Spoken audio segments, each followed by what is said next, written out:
All right, hello. This is the Three Halves Podcast. For those of you that tuned into the first introduction video, it's been a while since our first upload. We've waited a while to talk about the 2020 format just because of other responsibilities, and Dimitri and I are trying to focus on being competitors for the duration of the season.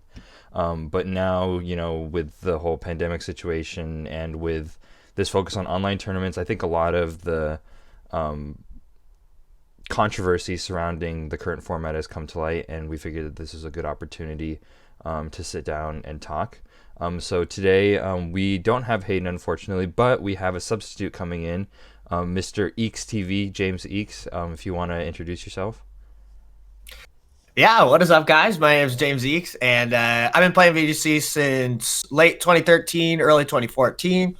I've been invited to Worlds twice, and I've top cut multitude of regionals and stuff like that. And I just started streaming full time on Twitch, so I am a big fan of VGC, and I'm super happy to be on the podcast. So thank you, guys. Yeah, and then of course Dimitri's here as well. Hello.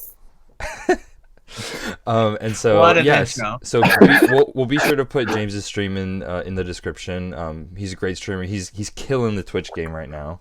Not gonna lie.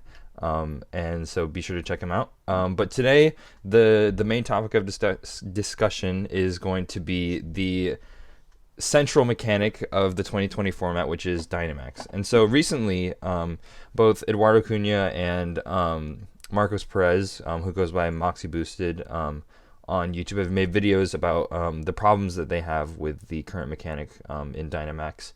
And we figured that we would just sit down and not necessarily problematize the mechanic, but at least just have a discussion about what implications we think it has for the format and for Pokemon in general moving forward within this Generation 8, knowing that we have the DLC coming out really soon, and so Dynamax is going to be an ongoing consideration for the competitive format. So I think one of the first things that I wanted to posed to the group was this idea of flexibility. So one of the things that I know Edu emphasized in his video is that specifically in Best of One, this idea of flexibility of having a certain number of options that you need to be able to cover. So his argument was that Dynamax seems to make the game too unpredictable, at least in sort of the Best of One case.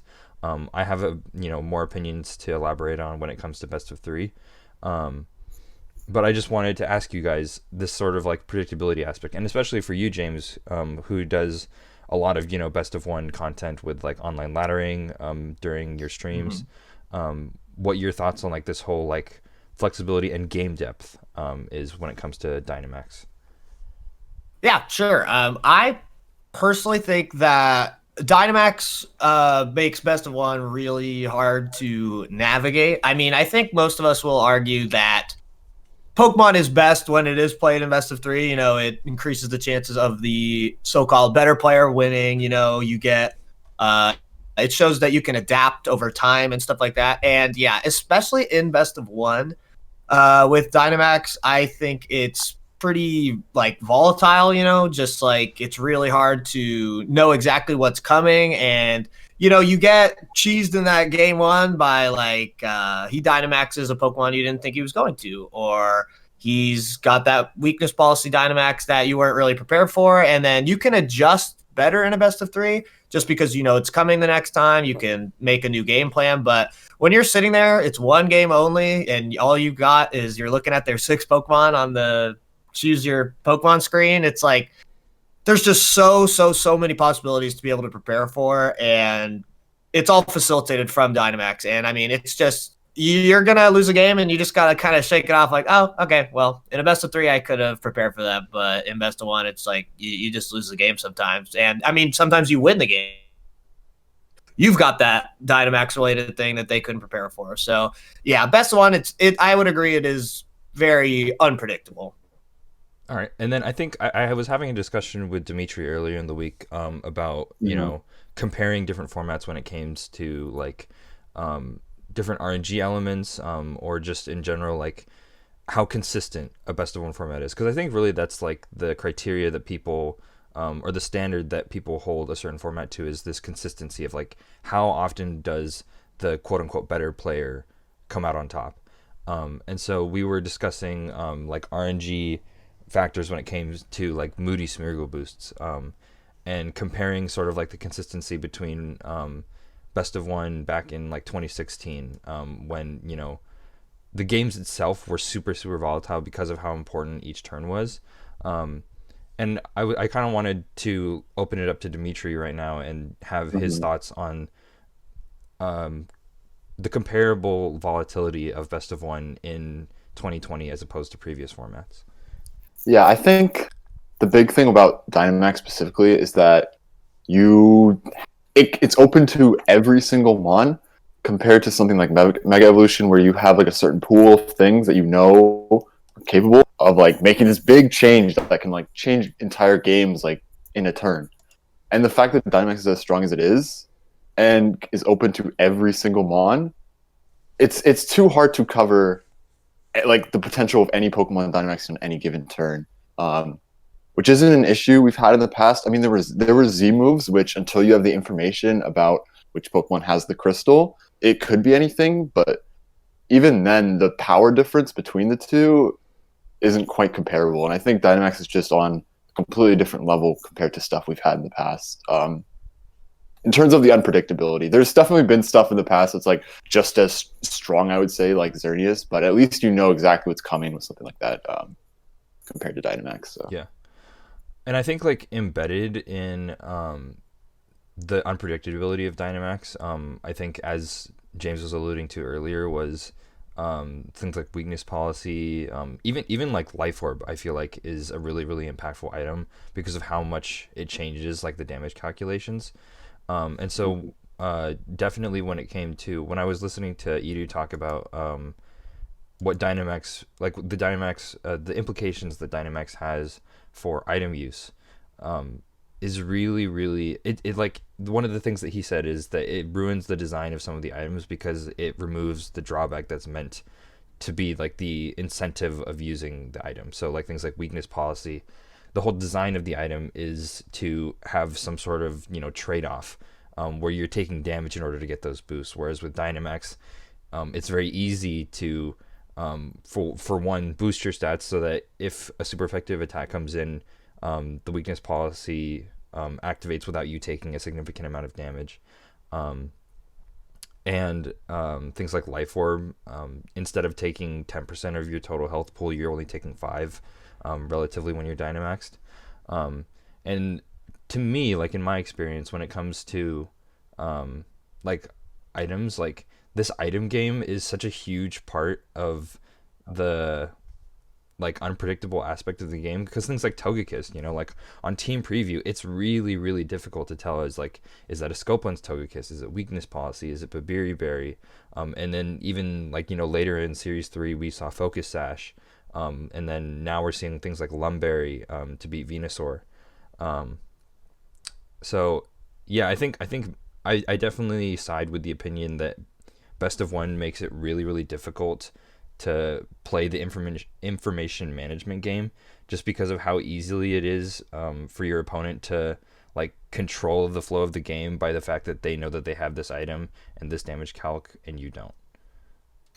Yeah, I actually have a point I'd like to bring up. I think it goes well with the talk of Best of One and unpredictability. And I guess the point is that people are always looking for more options and like lots of stuff being more viable in Pokemon. That seems to just be a very common thing among a large amount of the player base. But I think as you get deeper and think about it more, you know, players find having too many viable options like kind of annoying, because it makes, you know, team building that much more difficult. You know, before the game even starts, like you have to team build to beat a bunch of different things. And the thing is I think Dynamax's like inherent strength has made so many more strategies viable that would have never really been viable in the past, such as like hustle Pokemon on like hyper offense teams, you know, like Durant, Dracozolt. Mm-hmm.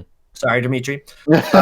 Weakness policy, obviously, weakness policy was never a very popular item. You know, it was from my recollection, I only really remember it being on like Aegislash in like 2014, 2015. And then people using low accuracy sleep moves, right? Those are viable because of how strong Dynamax is. And it's like, now that Dynamax exists and you can Dynamax literally all 6 Pokemon on your team if you want, like not at the same time, of course, but with that, now there's just so many different variables and options that it's even harder to team build against stuff. It's even harder to cover for everything. And it just sucks when you go into a match and I prepared for sun, I prepared for sand, I prepared for hard trick room, but I didn't prepare for Durant. And like, you can't, like, obviously a team of 6 Pokemon can't cover for every single thing. And I think Dynamax makes it even harder to cover for all the things. So I'd say that ties into best of one and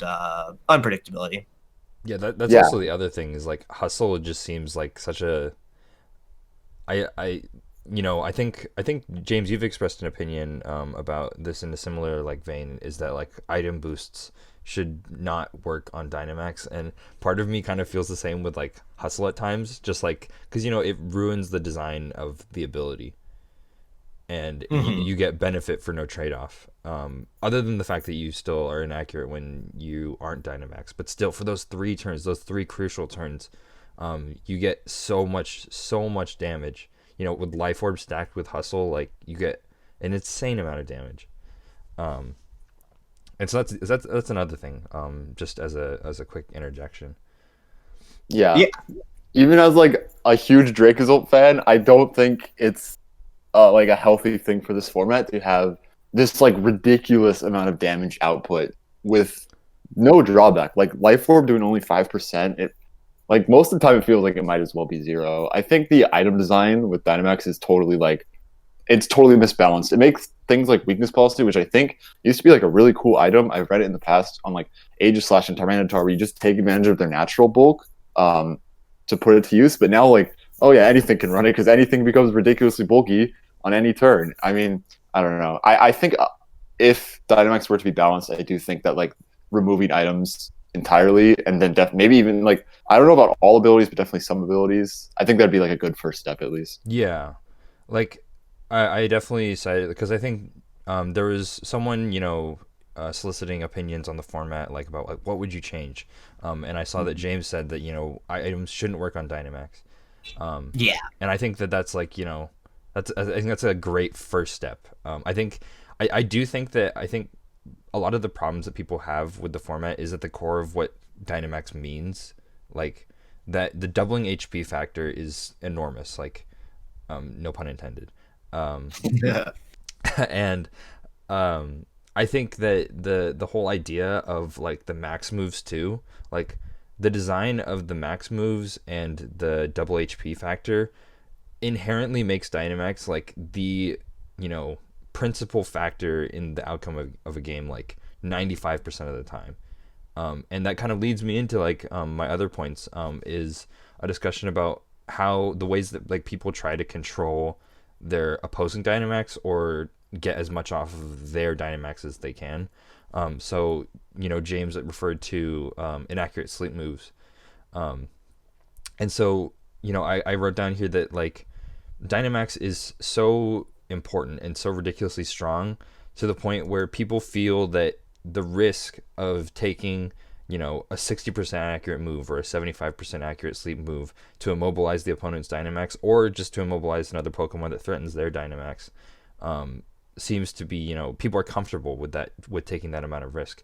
And I've expressed to Dimitri before, like, I don't know if it's a symptom of the format, but certainly when, I played in, in the IC, and there were times when, in my head, I'm like scratching my head thinking like, man, like that was such like a risky play. But I think at times like people have like, become accustomed to, taking some like a certain level of risk when it comes to this format because of how important a single turn of Dynamax can be.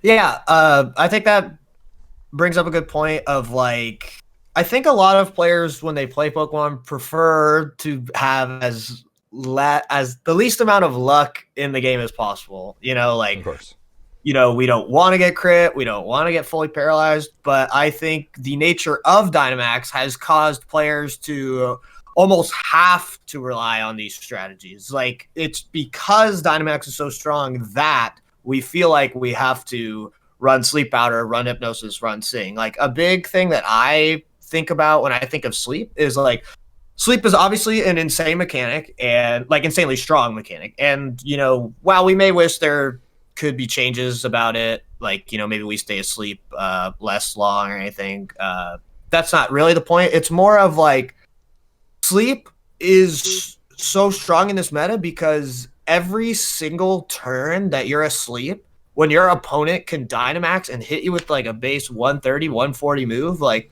just being asleep for one turn is enough for you to lose the game, like for your important Pokemon to faint. But in more bulky, slow, methodical metas, those sleep turns are less important just because they can't take advantage of you being asleep as strong as just netting one hit KOs like turn after turn after turn. So it's like, we just, as players, like, trying to win, that's the whole goal of the game, right? Is to just win the game. And like, it sucks that going with these low accuracy sleep moves are sometimes our highest chance to win because you stop their Dynamax, you win the game, you know? Yeah. So that kind of reminds me of in Hayden's Twitter bio, he has a quote that says, "Errors do not ruin."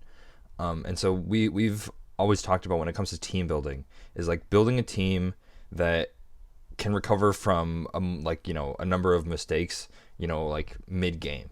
Not necessarily like mid set. And it feels to me like Dynamax is like such a momentum based like mechanic that when something doesn't go in your favor, it's so hard to regain that momentum. So even just something like Dynamaxing turn 1 when your opponent is like playing really well defensively and not getting anything off of those turns, it can be so crucial. And I think that's more of an example of, someone playing very smartly with Dynamax and managing that information really well. But at the same time, I think it's like the fact that, if you waste your Dynamax, you've almost immediately like lost the game, like in some scenarios. Like, I think, I don't know if necessarily like I would problematize it because the person managed Dynamax like better, but I think it leads into the point that like Dynamax is so incredibly crucial to the game that certain strategies that maybe, attempt to manage Dynamax without that sort of risk management have become so popular because they're so much easier.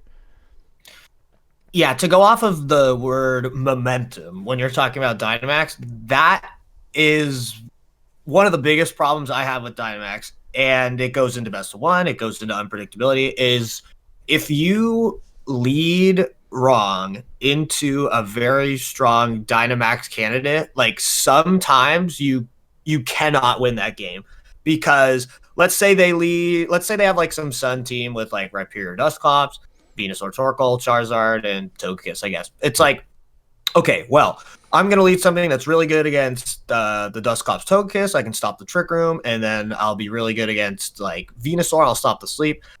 And let's say you're not prepared for Charizard. Of course, this is like just a harsh example, but like sometimes you can't prepare for every Dynamax option. And then right off the bat, your two lead Pokemon are not very good at Dynamaxing, or the one that you want to get in is in the back. Like with them pushing on the gas immediately, Dynamaxing, you are going to take an insane amount of damage, probably losing a Pokemon. Like, in all honesty, the best way to get it back into a better position against leading wrong into strong Dynamax is like losing one of your Pokemon and then sending in the Pokemon that's good at Dynamaxing coming through. And it's like, you are just at such a severe disadvantage. Like sometimes you can't come back because their Dynamax just applies so much pressure right off the bat. And like, you can't switch because the switch-in's going to die on the switch-in.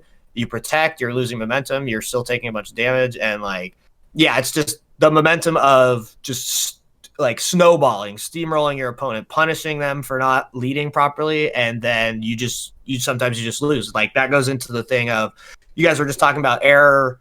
What was the saying? Errors do not ruin. Errors do not ruin. Yeah, that's a cool saying because like I love in Pokemon when you make like those clutch comebacks, like you lead wrong and it's like, okay, I can still position really, really well. I can like slowly grind this back over like 4 or 5 turns. Mm-hmm. And like with Dynamax, it makes that so much harder because like you just get the punish is multiplied exponentially from Dynamax. So yeah, I agree. I think the issue is just the pure power of Dynamax. You're not given the options to handle it in a situation like that. Like if you want to try and handle it offensively, you have to KO the Dynamax Pokemon, which is ridiculously difficult because of the amount of HP they have. And then defensively, what are you going to do? You can't protect. They're going to get their boost anyway. It's going to do so much damage. I just feel like there needs to be more counterplay to something so ridiculously strong. Yeah, I think it's hard because, like I said before, I think some of a lot of those issues that we've brought up speaks to like the core concept of like what Dynamax was designed to be. Like the max moves having boosts already in my opinion is like really problematic for a lot of people, just because those boosts, like like we were saying, or the secondary effects like wildfire, because you were talking about Charizard. Those are so powerful. Like wildfire does so much damage. It's ridiculous. Like taking I think the math is it does 4/3 of your Pokemon's health in total. Yeah, it's something like once they click Gmax Wildfire, assuming you don't have a fire type, you lose like a Pokemon and a third on your whole team. Yeah, that is because it takes 4/6, or no, it takes 2/6 for 4 turns. So that's 4/3. Crazy, dude, crazy. Yeah, I think the idea of having like unique moves with these extra effects, it could be really cool if they weren't so ridiculously strong, and like the fact that you can boost them even farther with Life Orb, Weakness Policy, Hustle, whatever. It just makes it ridiculous. I feel like, I don't know, maybe if all moves were like as strong as like Max Knuckle and Max Ooze, it wouldn't be as bad. But like the way it is now, it's so hard to handle those boosts in combination with such ridiculous effects. Yeah. Especially like in my opinion, like moves that stack on top of each other. So like Phantasm is one of the most broken. I use Dragapult, so I know it's such a broken move because physical Dragapult just like stacks damage. You can't intimidate it. It's like like I'm not gonna like sit here and say that like Dynamax is completely horrible because I have varying opinions when it comes to it in best of 3. I think in best of 3, granted I haven't played a ton. I haven't had the chance to play a ton of best of 3 recently. But I attended the Dallas Regional with James, not necessarily with James, but we were both there. And early format, I was having like a lot of fun in best of 3. And James, you can interject with your opinion once, with your opinion on best of 3, at some point. But I feel like Dynamax in a best of 3 format, when you have the opportunity to pull out that information about like where the items are, what the sets are, that Dynamax becomes like a really interesting mechanic. Granted, it's still like really powerful, and given an isolated game, the outcome of that game is primarily determined by how well the players use their Dynamax. The flexibility aspect allows for a ton of creativity. So back in like the Oceania International Championships, we saw James Katsaros, who was in the top, I think, 4 of that tournament, Dynamax his support Arcanine like 4 times on stream, and I remember that was cool. Yeah, it was really cool. And so there are certain things like with Dynamax that can be really creative and interesting and healthy for the game. But certainly best of 1, when you don't have the opportunity to manage that information, and catch your opponent off guard by skewing from the game plan that they thought that you were going to have by personally managing the information by making your opponent think that they had X and Y option. I think that's like really interesting. I remember I played Aaron Trailer in the last round of Collinsville, and I Dynamaxed my Gothitelle that had like 1 attacking move. It didn't I didn't win the game, but it was closer than it was, and I thought it was really like fun and interesting. to talk about best of three and stuff, like Dallas, just like Scott, that was my main taste of best of three in, Sword and Shield. Like I've played on like one or two online tournaments and didn't do so hot. But like Dallas was my first taste of it. And I have 2 points about Dallas. The first one it being I thought that best of three was pretty cool in it. Like I didn't really have any issues with Dynamax inherently in the best of three at Dallas because I felt like every time I lost was to my team and my play not being strong enough. I arguably wasn't super prepared. I kind of went with a team I wasn't too practiced with and stuff. So I really felt like my losses were because of poor preparation and poor play, not because of, I just got steamrolled by Dynamax, blah, blah, blah, that kind of thing. So I think best of three actually felt pretty good. It felt like that, way of Pokemon that I really enjoy playing. But the other thing is just I think season 1 and 2, just like you were talking, Scott, like at the beginning of the format, is much different. Season 1 and 2, there wasn't Venusaur Sleep, there wasn't Clefairy Sing, there wasn't Gmax Colossal Surf stuff.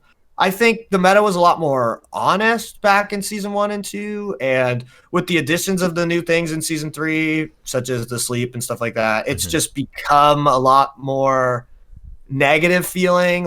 There's a lot more sleep just because of Venusaur and stuff like that. And so while I do think best of 3 wasn't really an issue, I think best of 3 was good in Dallas. I just think the meta was a little more fun back then too, so that might kind of skew my thoughts of how good best of 3 is. Yeah. I think a big thing is back then people didn't know quite as well how to just abuse Dynamax and like the ways to beat it with sleep. Because I don't know, early format people I feel like are a bit more honest with what they're doing.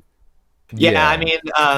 The meta evolves over time, and it's like, we didn't see Mimikyu, Dragapult, Shadow Sneak Weakness Policy at Dallas, and that was in the game. Like, those weren't additions to the meta, and it's like people just didn't figure it out yet. And it's like, oh, this is how strong Dynamax can really be. Exactly. Yeah. It's hard because we're in a time where we don't have the opportunity to play a ton of best of 3. It's unfortunate because I would like to, at the very least, have the opportunity to get a better feel for the format, just because best of 1, like we've been saying, is so difficult to feel like you're playing the game. Like it feels like you're playing at times it feels like you're playing your opponent's game. Kind of this like idea of you don't get to control the information management game that we feel is supposed to be at the center of what Pokemon is. And so that kind of brings me into my next point, which is about redirection. So that includes both Follow Me and Ally Switch. Mama. So I think that the Togekiss being essentially it's a controversial opinion, but I think the general consensus is that Togekiss is the best Pokemon in the format.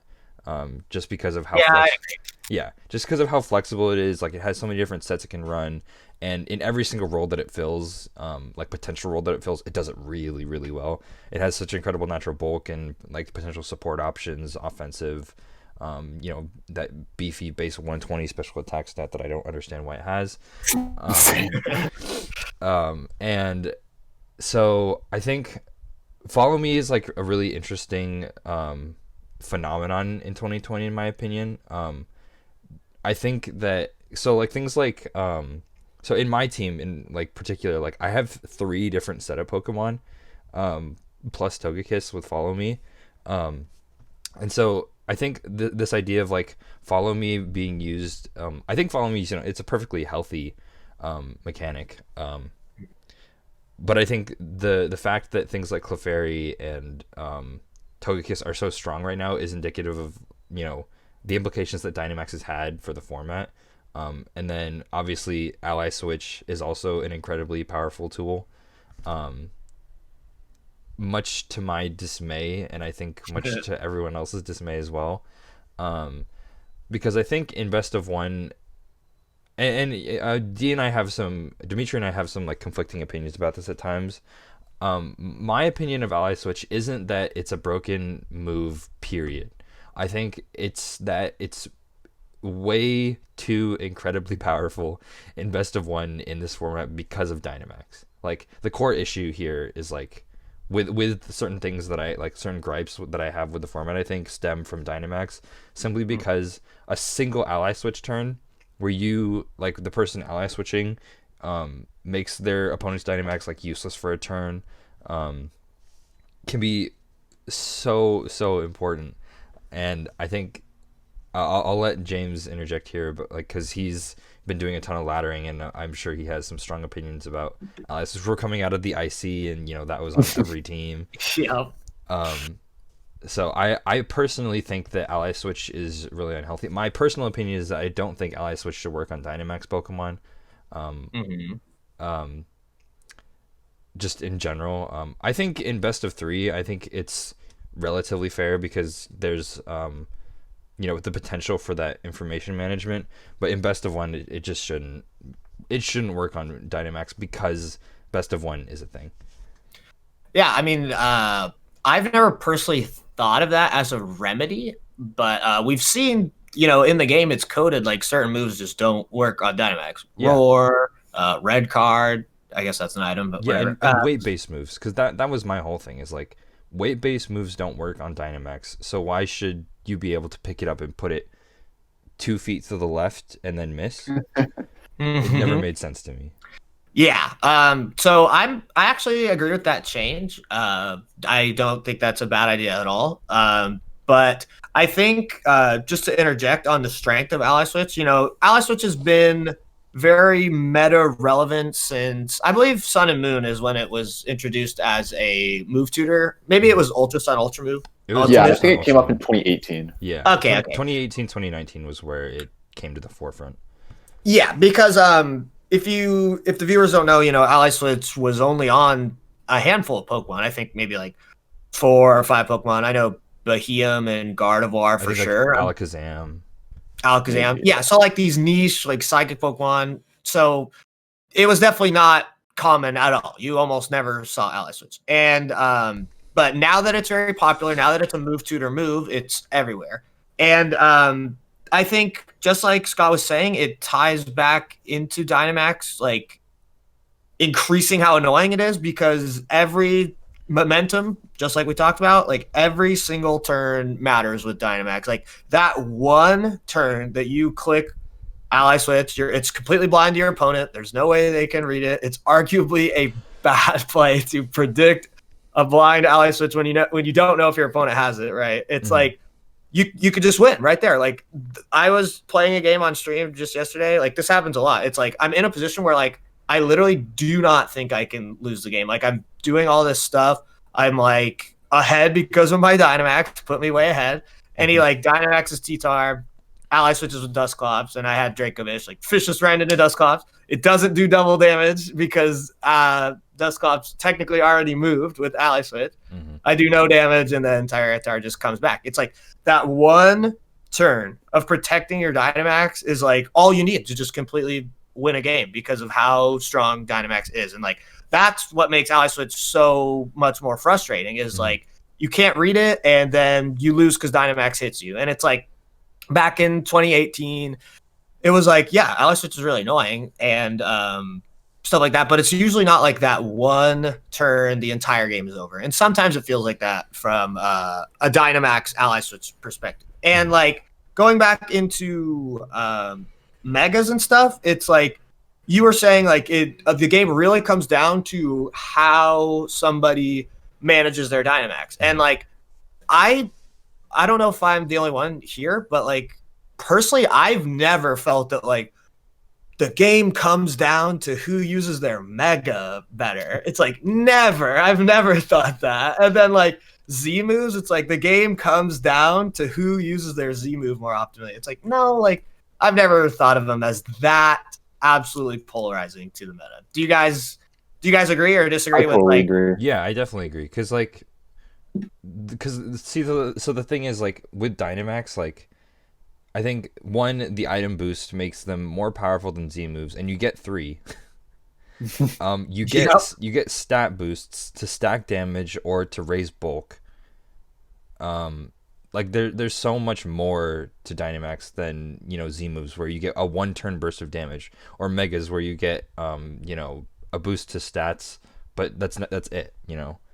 Yeah. You get like a different ability. Like in 2018, for example, like the team I always played with in that format, like it had a Mega Charizard, and like there were so many games where I don't even bring the Charizard, and like compared to now, it's like you always Dynamax 100% of the time. There's no same thing with Z move where you don't Dynamax. Yeah, same thing with Z move. It's like, oh yeah, I don't bring my Z move on every game. It's fine. Like it's just the level of power just isn't really comparable. Yeah, that's actually a really good point. I didn't even really think of that. Like, it's totally true. Like, 2018, I was running like a Mega Mawile team, and like obviously Mega Mawile has some pretty bad matchups like Landorus and Charizard and stuff. So it's like, yeah, like I won't even bring my Mega, and I can do fine, you know. And like there is no option to like not Dynamax. Yeah, you're just screwed. Yeah, like let's say you're winning and you like cheesed out their Dynamax with like a jack button, or you had some crazy strat to kill it in one hit. It's like, okay, like maybe you could win that game without Dynamaxing, but you're just like trolling, like you're throwing if you're just not gonna click it for no reason. But not using your Dynamax is like a flex. Yeah, legit. Like I was trying to do that yesterday, and I was like, okay, I'm bailing. I got a Dynamax here. Yeah. But I do want to talk about a point that Scott brought up, and I think it's really important. I see it as an argument, and I disagree, that people say that max moves are weaker than Z moves. It's like, okay, so obviously, mathematically, strength-wise, the average Z move is between like 160 to 180 base power, and then the average max move is at about 130 base power. So it's like, okay, so the base power is less, but you have to put weight and value on the secondary effect of the max move, which Z moves, you know, a few of them had like Pikachu and stuff like that, the Raichu, but most overall, they didn't have any side effects. And so, yeah, like maybe you're hitting a 130 base move instead of a 180, but you're setting up rain.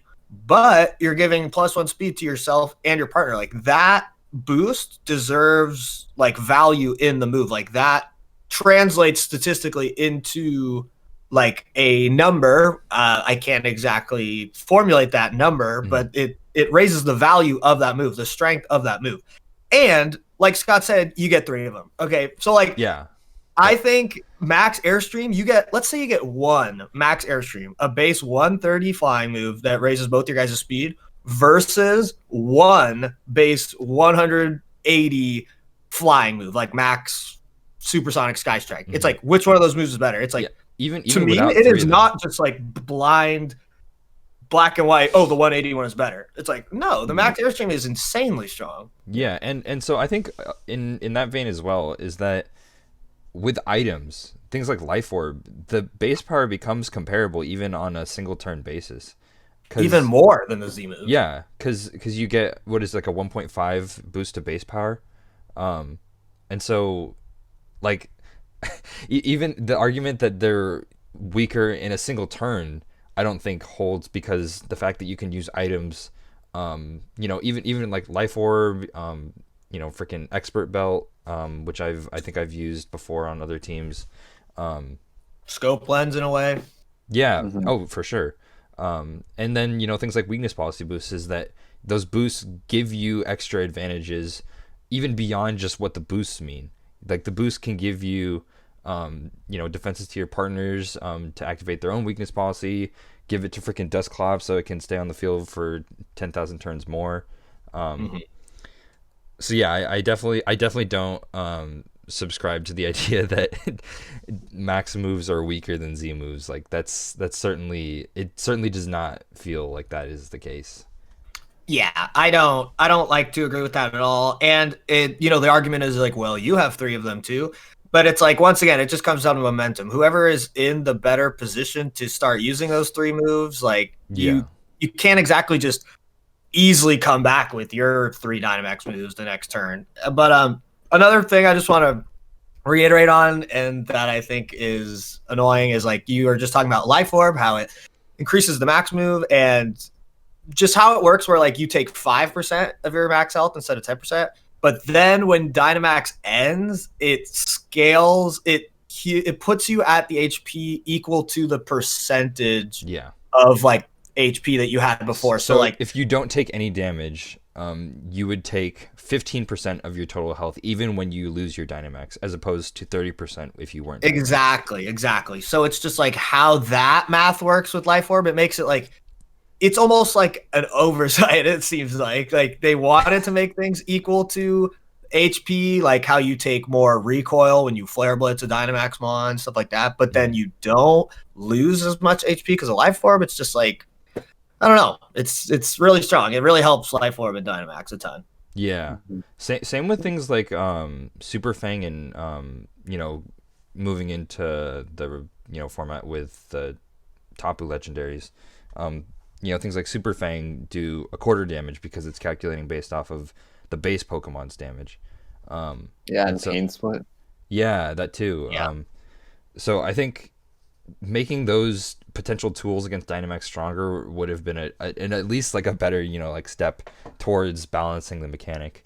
Because it just seems like something I said earlier in the video, that Dynamax seems to, maybe inadvertently, like you were saying, James, maybe it was an oversight, but it seems to destroy the drawback of a lot of these different items while still giving you the same, if not more, benefit.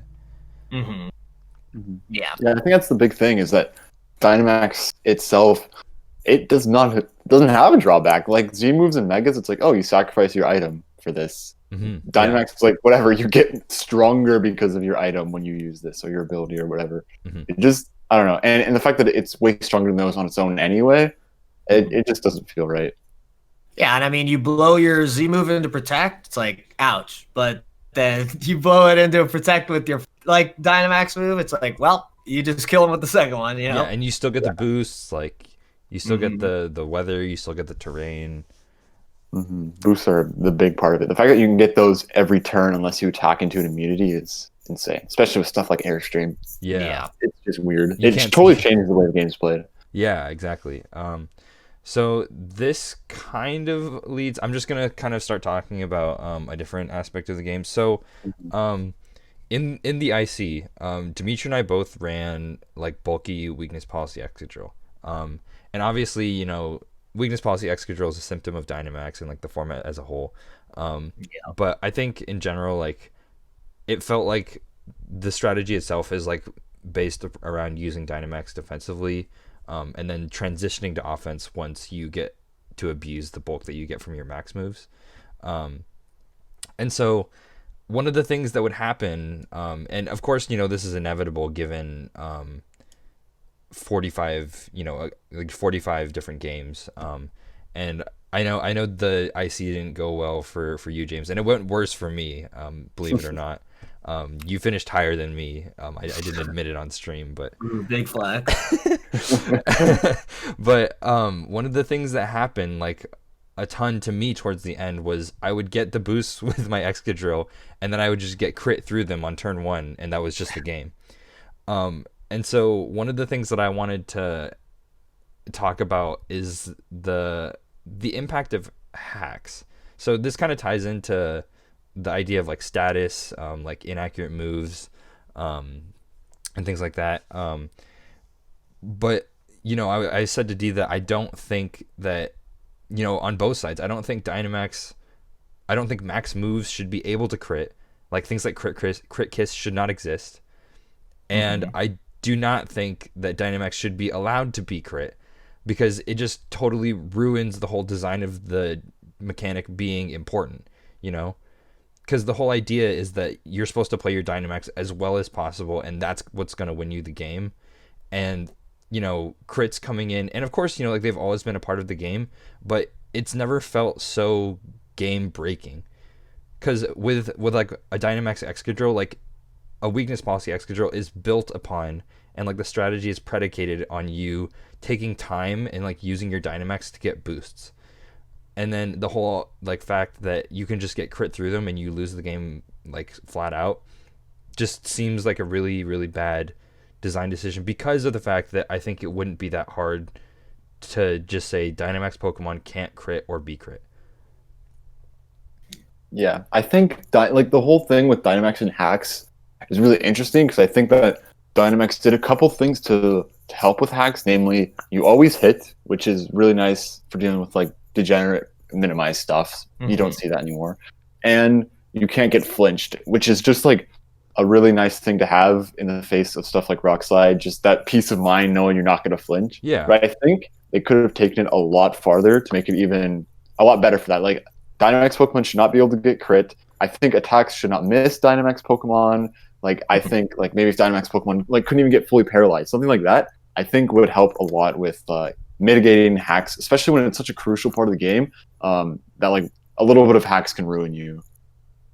Yeah, the only reason I'm like hesitant to completely agree with you guys is just because like Dynamax is already so strong. Like, I don't want to make it any stronger, but like Dimitri said something really cool, that like moves shouldn't be able to miss Dynamax. And so at first I think that sounds really cool. Like, you always hit your Rock Slide, you always hit you always hit your Sleep Powders. Yeah, that's what I was gonna hold off on. Yeah. But yeah, but like that sounds cool. I mean, the Pokemon is like so huge. It's like, dude, if you can't hit that thing, Tyranitar, with your rocks when it's covering like half, you're getting released. Yeah, you're getting released, bro. But like, I mean, that does sound like a cool change. Potentially, we'd have to work on Sleep Powder and stuff like that. But it's such a deep conversation that like I don't really know how to start it. And I mean, we could potentially have a whole episode about it. Is like if crits should be in the game or not. It's just, I just think crits are necessary to how this game was built, in the way that like the whole meta would just revolve around like cosmic power, bulk up, amnesia, all this stuff, like, and then haze. Like, the game would be completely different, in my opinion, if crits didn't exist. And like, I would be cool with Dynamax moves can't crit. Well, I guess I'm hesitant to say Dynamaxes can't get crit, because they're getting these defense boosts like each turn, special defense boost, defense boost on like Excadrill, and then like you can't break through it because it's double HP and boost. It's like I don't like crits. I don't like getting crit, but it is like the game's inherent way of counterplaying stacking up defense boosts. So it's like it probably is better, but it's just, it does have repercussions. Like, crits are in the game for a reason, if that makes sense. Yeah. Yeah. So I hope I'm not being too, and take it with a grain of salt, because this is coming straight out of the IC. And things didn't necessarily go my way. But my argument wasn't necessarily that I don't think crits, aren't a good part of the game, because we've played with them for years, and it's just a thing that exists. But I think it's weird, because I do think I still stand by the opinion that I think crits are too impactful when it comes to like Dynamax, because of how the game is meant to be played when it comes to Dynamax. Like, the fact that you just get unlucky and your strategy is like scrapped doesn't feel healthy to me.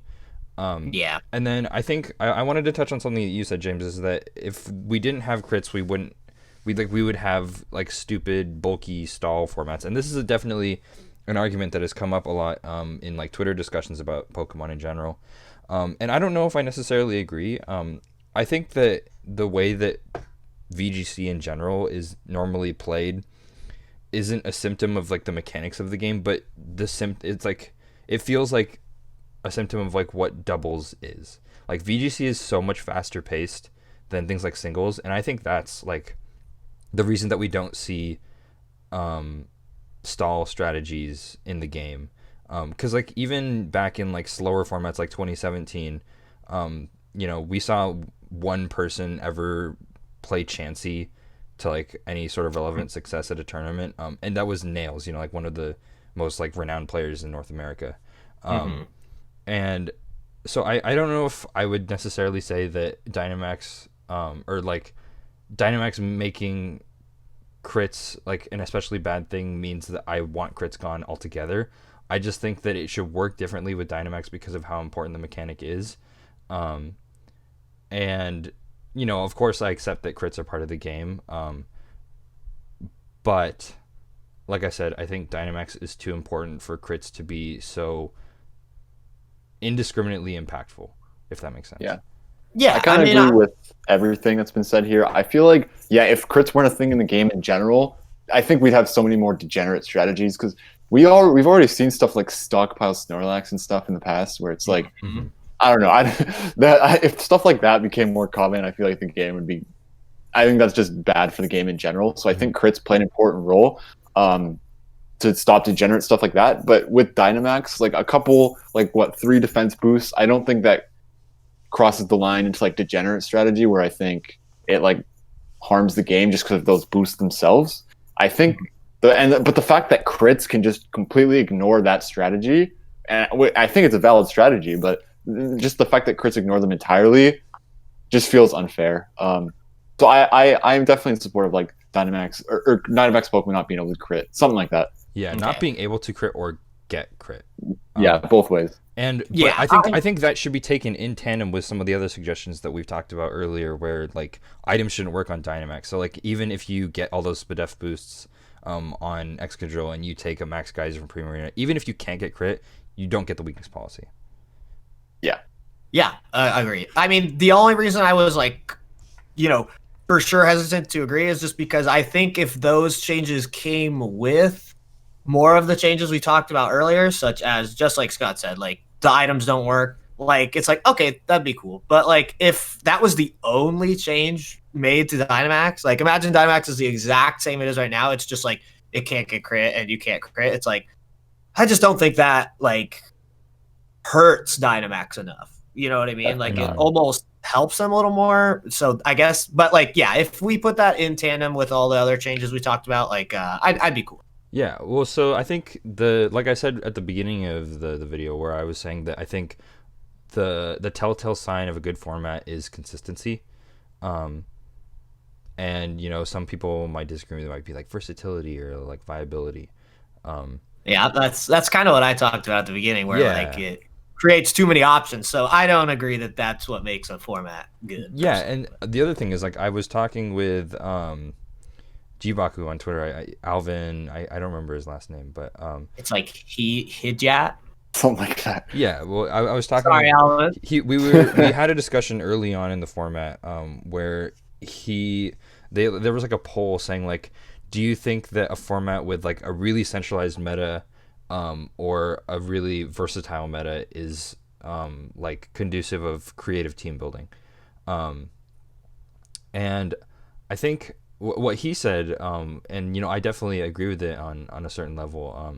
I do think that I prefer having a fair number of options, like as opposed to like things like 2016 where you had like 3 team archetypes that were viable. But he said that small centralized formats shows how important small different changes in a team can be, and like how creative you can get with those minute little differences. And so I do think that the format feels very oversaturated in the fact that you have to prepare for 95% of the decks, and like it's hard because I'm towing the line of like whether or not I think that having a more centralized meta is healthier, or whether or not having a diverse meta is healthier. Because certainly, in a diverse meta, there's still, a central pool of like, 20 to 30 Pokemon that like you have to prepare for. And, within those you can be really creative by like altering the sets just a little bit. And so, I don't know, like, it's hard because Dynamax is certainly the component that pushes the line of like, are there too many strategies viable? And I do think that in like certainly like in best of one, like that's the case. And unfortunately, that's kind of the format of this season, like this game that we have to kind of grapple with. But I don't know, like viability in Pokemon is like really it's a hard sell for a lot of people. Yeah, I agree. It's just like, obviously, the more Pokemon games come out, the more total Pokemon there are. And I mean, when we only have a team of 6, right, just mathematically, it gets harder and harder and harder to make those 6 Pokemon good against all the new Pokemon. Because, I mean, if they only came out with like bad Pokemon, maybe it wouldn't be a problem. But of course, they're not going to do that. They want to make the new shiny dragon, make the kids go ooh ah, that Dragapult. Like if they just made all bad Pokemon, it wouldn't be hard to adapt. But when it's like good Pokemon after good Pokemon after good Pokemon, they slowly do power creep older mons, such as like Gengar. Gengar's probably the worst it's ever been right now, arguably. Just for an example, as like it gets power crept, it's not fast enough, that kind of stuff. So the more Pokemon that come out, the harder it is to answer with your 6 Pokemon. Yeah, and also like max moves play into the viability of certain Pokemon so much. Like flying types, with or just Pokemon like with access to flying moves in general. Like the fact that Dragapult gets flying moves just feels like, and like I'm guilty of using it, but at the same time it feels so ridiculous. Yeah, I mean, it's pretty obvious, but I think most of us would agree that Max Airstream should probably be on the same power level as like Max Knuckle and Max Ooze, at least, Definitely. Yeah, like down to the 90 or Max 100 off of like Sky Attack or whatever. And even it makes sense. They raise your team's stat. So does Max Knuckle and Ooze. It's the only 3 ones that do that, right? Yeah. Am I missing one? There's not one that raises accuracy or evasion. Maybe some G-Max move or something, but yeah. Once again, I almost feel like that's like an oversight. Like speed is almost a bigger deal than attack and special attack. I definitely think it's big. Yeah. Yeah. So I might even argue that might have been an oopsie. Yeah. So my view on this whole issue with like viability is, and like how diverse the metagame is, I think it's less of an issue of like the versatility of a format and more of the power level. I think like in terms of team building, if there's a format where there's a team that beats everything, has a positive matchup on everything, that is a bad thing because that's obviously the best team. Like why would you use anything else? I think the beauty of Pokemon is that you can't do that ideally, and that you have to know your game plans against all these different things, even if it's a bad matchup. But the problem with this format is like, oh, you have a bad matchup to this mon? Well, guess what? It just got huge and you can't kill it and it's ridiculously strong. And like, I think this is similar to formats like 2016, a super centralized format, but you couldn't beat everything that format. That format was more matchup roulette than anything else, just because everything was so ridiculously strong. Whereas in 2017, probably one of the most diverse metagames we've ever had, it felt like most games, like almost any game was winnable just because things weren't so ridiculously powerful that you couldn't stop them, even if your matchup wasn't ideal. So yeah, I'm on the side where I think diverse metagames, for the most part, are better unless things just get so ridiculously powerful that you can't handle. Yeah, and so even like a slightly bad matchup. Yeah, and so I think that kind of like leads into the implications that Dynamax has for a format, just because, you know, in light of the fact that I think both Dimitri and I like think that a diverse meta is healthier for the game in general, but Dynamax makes it so that each Pokemon that's viable, insanely strong, is what pushes it over the edge. Yeah, I loved Dimitri's point right there, talking about how like the centralization of Pokemon, how strong they are, like impacts like comeback potential and team building.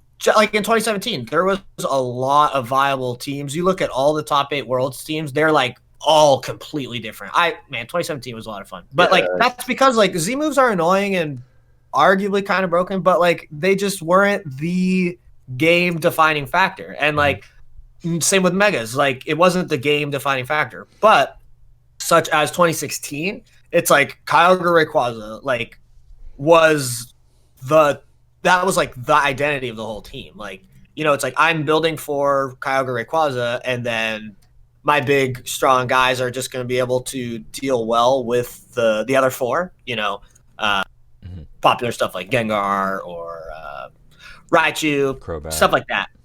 It's like Crobat. Yeah, it's like we can deal with that with our other mons, but we're were truly trying to build against Kyogre and Rayquaza. And so kind of a thing that I really like about the consistency and stuff is like VGC 2014 and 15, it's like megas. Like your team wasn't a Charizard team. Like that was your mega, but it wasn't like the central focal point. It's like, oh, this Charizard archetype.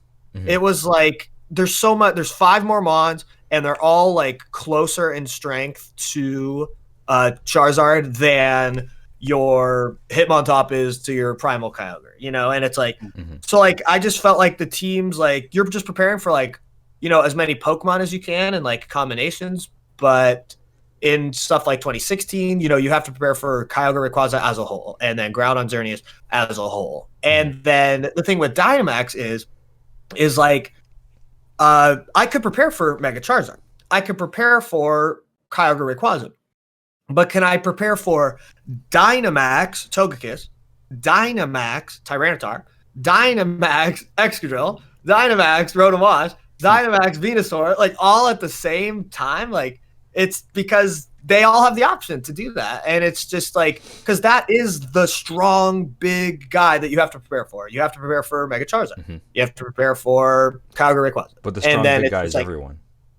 Yeah, so can I really prepare for the Dynamax option of every single Pokemon? And it's just like, sometimes it's too much. Sometimes Tyranitar's Max Rockfall, the Sandstorm reset is too much for me to handle. Or sometimes the Max Wildfire is chipping, like I'm a hyper offense team and they keep chipping off my focus sashes and stuff like that. You know, just like spitballing ideas, but it's like, yeah, it's just so much harder to prepare for 6 potential Dynamaxes instead of 10 potential megas, and people are only going to run like 1 or 2 on their team, or the restricted formats where there's only 2 of them, or a Z move where there's only 1 to 2 of them. You know, it's just like so hard to prepare.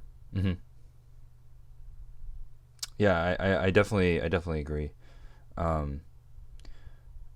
It's like we've never had a format before, like James was saying, where a mechanic like defines the outcome of a game. Because, you know, like you were saying, back in 2016, you would call, you know, Kyogre, Rayquaza's Ryogre teams. You know, you wouldn't call it a Crobat Gengar team. You defined the team by like what, you know, Pokemon were on it. Like it was like a set archetype. And, you know, of course we still have like those things for 2020. You know, we have like Sand, like Sun, Hard Trick Room. It's like, but it's such a different sort of situation because Dynamax is everywhere. Like, because you don't look at a team and call it like a Dynamax Excadrill team. It's just a team that always has, you know, Dynamax available to everything. So it's man, you know, like now that I'm like really thinking about it, and we've like kind of taken some time to discuss our thoughts, like I think that's like a really interesting comparison, namely between, you know, 2016 and other formats like this one, where as even though Dynamax defines, I think it's interesting because Dynamax simultaneously defines how a team works, but at the same time, when you look on Team Preview, your thought isn't necessarily what's Dynamaxing because everything can do it. Yeah, that's a good point. Like when I'm looking at Team Preview, you know, I'm thinking of common leads such as like Togekiss Excadrill or like Indeedee Snorlax, just very common leads. Like I guess I'm not thinking like, okay, how can I answer Dynamax Togekiss and Dynamax Excadrill like at the same time? And like that's something that comes into Best of One where like I'm just gonna use this game that happened on stream the other day. It was like the guy leads Togekiss Excadrill, and I was losing to Togekiss Excadrill with like the lead I was going with. So it's like, okay, I came up with this plan to beat it. And then like turn 1, you know, Dynamax animation starts, and I'm assuming he's gonna get these like boosts up with Excadrill. And it was like Togekiss Dynamax instead. And he Airstream Earthquaked like through my whole team. And it's just like, I didn't know that it was a scope lens offensive Togekiss because it was Best of One. I didn't know what items they had. I didn't know anything. Like, but because on those, it was like a standard sand looking team. It's like commonly on those teams, the Togekiss is like a Babiri one to help in the mirror against like other Excadrill teams. Yeah. And like obviously Babiri Berry Kiss isn't going to Dynamax very often, near at all, especially if it doesn't have Air Slash. And it's just like there was no way I could know that. And it's like I lose the game just right because of that. And like in the other formats, it's like I obviously know that Kyogre is holding the blue orb. Like I know that Salamence is holding the Mega Stone. Yeah. And like I guess it could be some Scarf Kyogre, but whatever. Like so like you're able to make safe, educated assumptions during team preview in older formats to like start your game plan, where this format, the game feels a lot more like what's the word? It's like reactive. There we go. It feels more reactive. Like you have to work on the fly and take risks like in the middle of the game instead of being able to formulate like a plan on team preview. A plan on team preview. Yeah. It's like, of course everybody has a plan on team preview. Like you're just not the best player if you're not thinking that way. Yeah. But like it's harder for that plan to come into fruition when there's all these variables of Dynamax. Yeah, I've had similar situations to the one that you brought up where I lead like on my team I lead like Dragapult Togekiss into I led Dragapult Togekiss into Dragapult Togekiss, and I'm like, okay, like he's gonna Dynamax his Dragapult here, and he Dynamaxes his Togekiss and Phantom Forces, and I try to yawn it, and then it just starts airstreaming through me, and it was like, I think so. Like we were saying, like this whole like idea of team preview is that when, and I don't know if Dimitri approaches this differently, but when I'm on team preview, like the way that I try to lead is to try and like, I usually like, maybe I'm not great at this in best of one, because my strategy is typically, as a symptom of being more of a best of three player, because I really don't like best of one, just in general, is like trying to use my lead to cover as many potential lead options as possible. And, getting that lead wrong is game losing in so many scenarios. And so, like, when I'm on team preview, like, my thought process is, like, what do I think he's going to lead? Not what Pokemon on these 6, like, is going to Dynamax, And the issue with that, I think, is that, like, maybe I should be thinking that way because Dynamax is so incredibly important. Like, should I be thinking on team preview, like, all right, like, what Pokemon would I Dynamax if I was my opponent, or, like...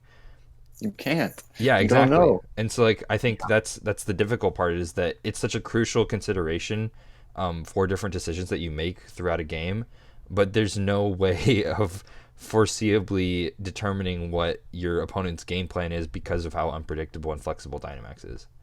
Yeah, I think the Togekiss Excadrill lead is like a perfect example, where it's like the Dynamax gives Togekiss so many more options than it normally would have, and there's no way for you to know. And if you guess wrong, you probably lose like immediately. Like the big thing is, I think, like in past formats, there's been a nice balance between being able to play like proactively, where you have your game plan and you force it on your opponent, you try to execute it, or reactively, where you try to cover options like that with your own team, play more defensively. But this format makes reactive gameplay impossible because you'll just get ran over by some crazy Dynamax stuff from a proactive player. Like, yeah, and I think like the sign of like a really healthy format is a balance of both proactive and reactive strategies. Definitely. Whereas it feels like at times it feels like when I'm building a team, my goal is to find a strategy that is so proactively difficult to handle, like, or reactively difficult to handle for my opponent, that they just like can't handle it. So like in the IC, I used Self Swagger Grimmsnarl with Lumberry Dragapult, and I would just like blow through teams that didn't have redirection. And so like certainly, I'm just a player out here trying to win, but I'm certainly guilty of taking advantage of the fact that it's so hard for opponent to play the information management game in a best of one scenario because of how easily it is to gain momentum from certain strategies with Dynamax. Dynamax is turning us all into degens, dude. Hey, I haven't run ally switch this format, so neither have I, dude. I have this. I just posted on Scott's Twitter post he made. I was just like, I'm fighting my moral code this meta because like I am at a disadvantage because I refuse to like click ally switch and spam sleep powder. Yeah. I made a bit of a salty tweet saying that I've tried to play a relatively honest game in the IC and got punished for it. Yeah, that's and I mean it sucks. I mean, I don't want to harp on Dynamax too much, but we have to. Like, it all really ties back to this is happening like because of Dynamax. And I do want to touch on Scott's point of like this best of one skill where he was talking about maybe I'm not approaching best of one properly, this kind of stuff. And it's like I feel like best of one skill is not a skill that I want. Like, I don't want to learn best of one skills. I don't find best of one skills valuable to me in any way because I think like at a core, Pokemon is a competitive game in best of three. Like that is VGC. Like when we go to a regional, we sit down, now after 2016, like it's all best of three, all Swiss, all top cut, all world, everything. The events that matter, the events that can make you a world champion are all best of three. So it's like, I don't want to use my time and my skills and my brain effort to learn how to play best of one. It feels like a wasted skill. And like, that just makes these ICs and stuff like, that's just something that was so lame is like, obviously due to, COVID stuff, like the whole format is currently pretty much canceled. Like our one event, our mini worlds, our thing that's like super cool and revered as like prestigious and important, had a best of one qualifier. And it's just like, I didn't want to learn how to be the best of one player ever because I don't value that as an important skill as a competitive Pokemon player, and maybe that's wrong of me to think, but I mean, I don't think it is when I go to my mid-season showdowns, my premier challenges, and even those are best of three, Yeah, so totally agree. I was talking with my friend Nate, No Task VGC, and he brought up an interesting point, and I don't. He's definitely very generous when it comes to, looking at the positive side, but he was like, the Japanese players always do so well at Worlds, and they play primarily in best of one. So I want to pose the question to you guys, and I don't really know the answer, and I'm just bringing it up because Nate mentioned it. But what is it that you think makes like the Japanese players so strong? Maybe just in best of one, but also when it comes to like best of three formats, when a lot of their their qualifiers are in best of one. I don't know. Honestly, that's like so weird to me because to me, best of one and best of three feels like it's a different game, like entirely. Yeah, it is. Even they're just that much better than us. They're just better in both games. I think a lot of it comes down to grinding, time spent playing the game. I honestly think that the Japanese play, like how many American players are known as like battle spot ladder like grinders, it's like honestly the only one I can think of is Paul Chua, dude. Like he plays on ladder all the time, like in-game battle spot ladder, best of one, and he's won like 5-6 regionals. He's like an insane player, like and these Japanese guys, like just like the IC, dude, I just looked the top 20 people from the May IC, all Japanese guys. And like it's just because they play the game more than us. They probably take this game more seriously than we do. And when you just play, like you know more possibilities. And I think that they're just good Pokemon players. They're better Pokemon players than us. And like that blanket statement of a Pokemon player applies to best of one and best of three. So like they are better best of one players than us, and then they are probably equal to best of three players, right? But they're just so good from playing so much that I think it just translates. I don't think best of three is some crazy thing that you need to like prepare your brain for, because I mean it's like You play game one, you find out it's Lumberry Kiss. You find out it's Weakness Policy Dragon Bolt. You find out it's Assault Vest Tyranitar. It's like, it's not like you just forget that. You know what I mean? It's not like that's not a skill that you needed to like work on and harness. It's like you just know, like, you know, assuming that your brain is of a certain functionality, like, you know that those are their items game too, and you're gonna play differently. So it's like, it's almost not like a skill that I guess is something that takes a lot of work, in my opinion, to become good at best of three. It is a bit of a hurdle. You know, maybe you go in with your like meme team, like that really relies on some Halucha Sylveon thing, and then you win game one and you just lose the game twos. It's like, that's because you brought a strategy that doesn't work as well when they know what it is. And like, I don't think the Japanese guys, like, yeah, they use ally switch a lot, don't get me wrong, but like they use pretty standard teams, you know, like 2015, obviously Chalk they created, and like this format, a bunch of the Japanese guys. Do you guys remember Oceania? Like, they all these Japanese guys that did good and came in gay too, they were running like the same team. Yeah, it was like Sand Dragon, Excadrill, Togekiss, Sylveon, like stuff. It's like they use standard stuff and they just know how to play, you know what I mean? Like, they don't rely on gimmicks. It's so weird because like a lot of people assume Japanese players rely on gimmicks. And like, I don't think that's true. They use like ally switch and stuff like that, but that's just because they're trying to win. But like at the core, their teams are like pretty standard stuff.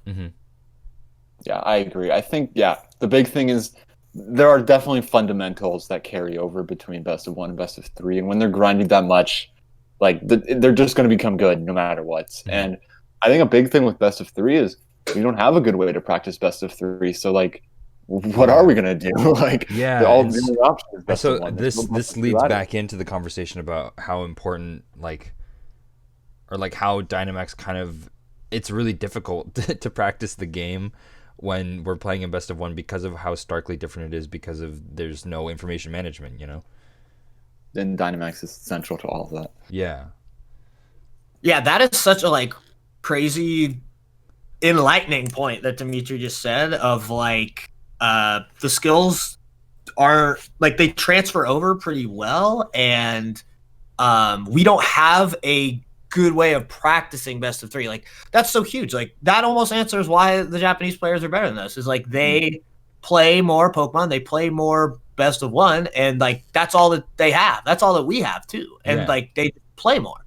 It's like, who's to say that we're better at best of three just because our regionals? So like, what, once every 2 months we play in a best of three tournament? It's like, does that really make us like that much better than them? Like, or better at all? Yeah, exactly. It's because like we said, just so I think that kind of like ties into the fact that we said that best of one, it's a lot easier to transition from best of one into best of three than the other way around. Yeah, because like it's so hard to go from like playing the information management game to playing what strategy can I steamroll my opponent faster with. Yeah. And then in best of three, you can just steamroll them twice. That's all you need to do. Yeah, but of course, you know, if they get steamrolled twice, then it's more at fault of like the player that wasn't able to adapt. True. Whereas in best of one, Dynamax is so critical to the outcome of a game that if you have a strategy that, you know, abuses it better, then you get the win. It feels like it just removes so much like player interaction when it just comes down to that's a really good point. Like that. Yeah, I like that. Like, because for me, when you know, my preferred way of team building is, you know, and Dimitri, you're very experienced with my take on this, is that like I love taking teams that look standard on team preview, but just like throw like the standard sets out the window. A lot of times. Yeah, like, those are cool. Yeah, like I in some way I subscribe to what Alvin said about how like minute changes are sometimes the most impactful and creative. But like you said, like that idea of player interaction in a game is that like there's none of that in best of one because of how easily it is for an opponent to just have a strategy that you're not prepared for because of Dynamax being so central. Yeah. It's just too strong. There's just no way to handle it. Yeah, it's almost like you have to you have to force your perceived game plan. Like I'm self-activating weakness policy. I'm just gonna click some attacks and like hope for the best. Or like I'm gonna set up that trick room and bulldoze Rhyperior and I'm just gonna hit stuff. It's like both players go in and like play their own game. Like because you can't afford to just play reactive with how that one turn, like how do you react to that one turn of, oh, he just one shot my like Dusclops before I set up trigger room, or like, oh, he just one shot my Togekiss. Like it's too late to react. Like you have to force your game plan as hard as you can and just hope that you get the big KO first. Is almost how it feels. So the first word that comes to my mind when we're talking about this is that Dynamax doesn't give you enough time. So in a best of one format, like this whole idea of time, like you can't react even just like on game one of a best of three set. You won't be able to react if your team isn't prepared, because Dynamax is so momentum based that you don't have the time to recollect like your strategy and like reposition to win in the end game. And so sorry, go ahead, James. I was gonna say, I guess it's a kind of funny thought to think about that like 3 turns of Dynamax makes a game last shorter than like 1 turn of Z-move. Yeah. Right? It's because of that. It's like we were saying, like that whole momentum aspect is like it's so easy for the momentum to just be thrown in the direction of the person that has the better Dynamax. Yeah. Yeah. I think we've kind of found like the crux of the issue. Dynamax just makes it impossible to react, and it removes such an important element of just like player interaction and just the game in general. Honestly. And there are certain mechanics that kind of help that along, I think. Yeah, lots of mechanics.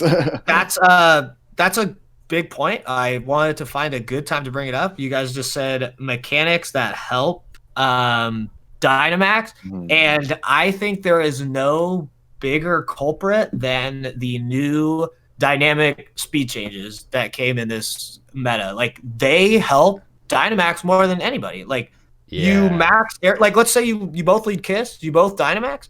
Like whoever, let's say it's a speed tie, okay? Whoever wins that max airstream speed tie, their partner attacks immediately after.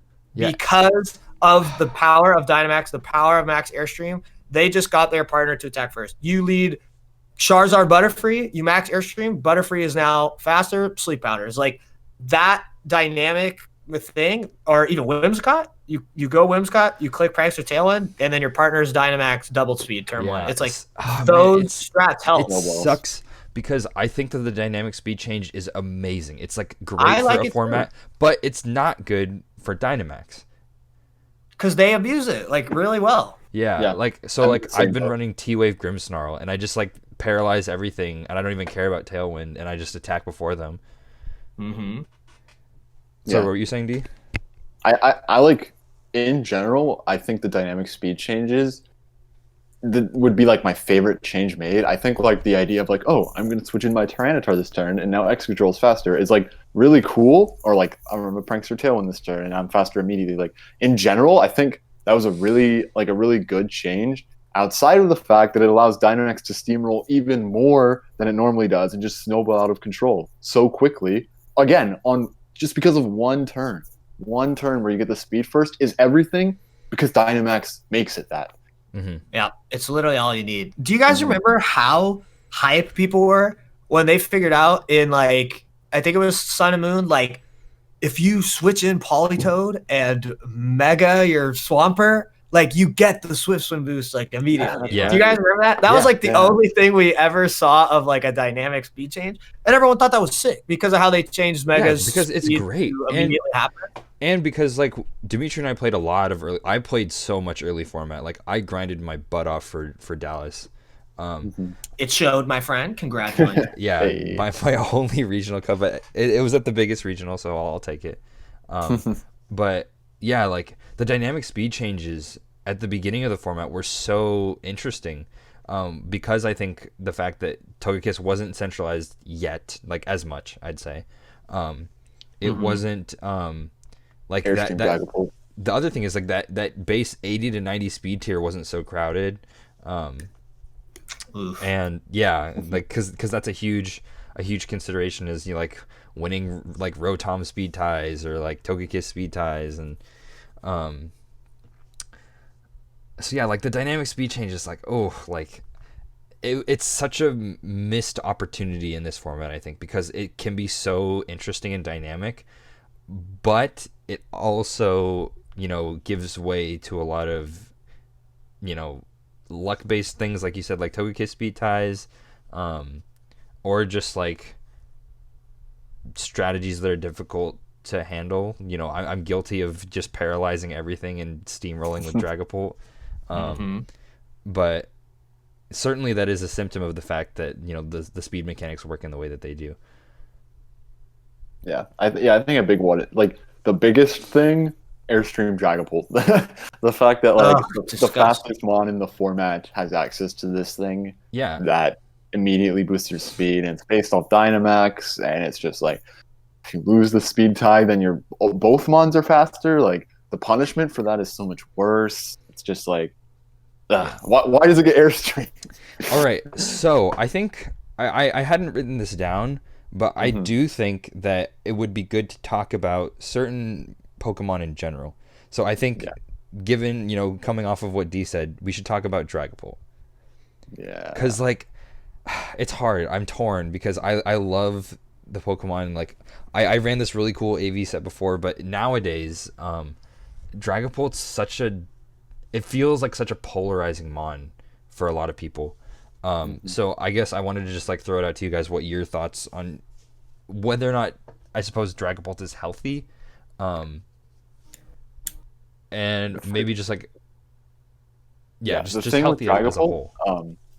Is that it needs to Dynamax to be effective, and then it just becomes ridiculous. There's like such a huge change in its power level, when Dragapult doesn't have Dynamax, it doesn't really have very many good moves, and the fact that it has to rely on, but then when it does Dynamax, it becomes like ridiculously strong, and has all these different options.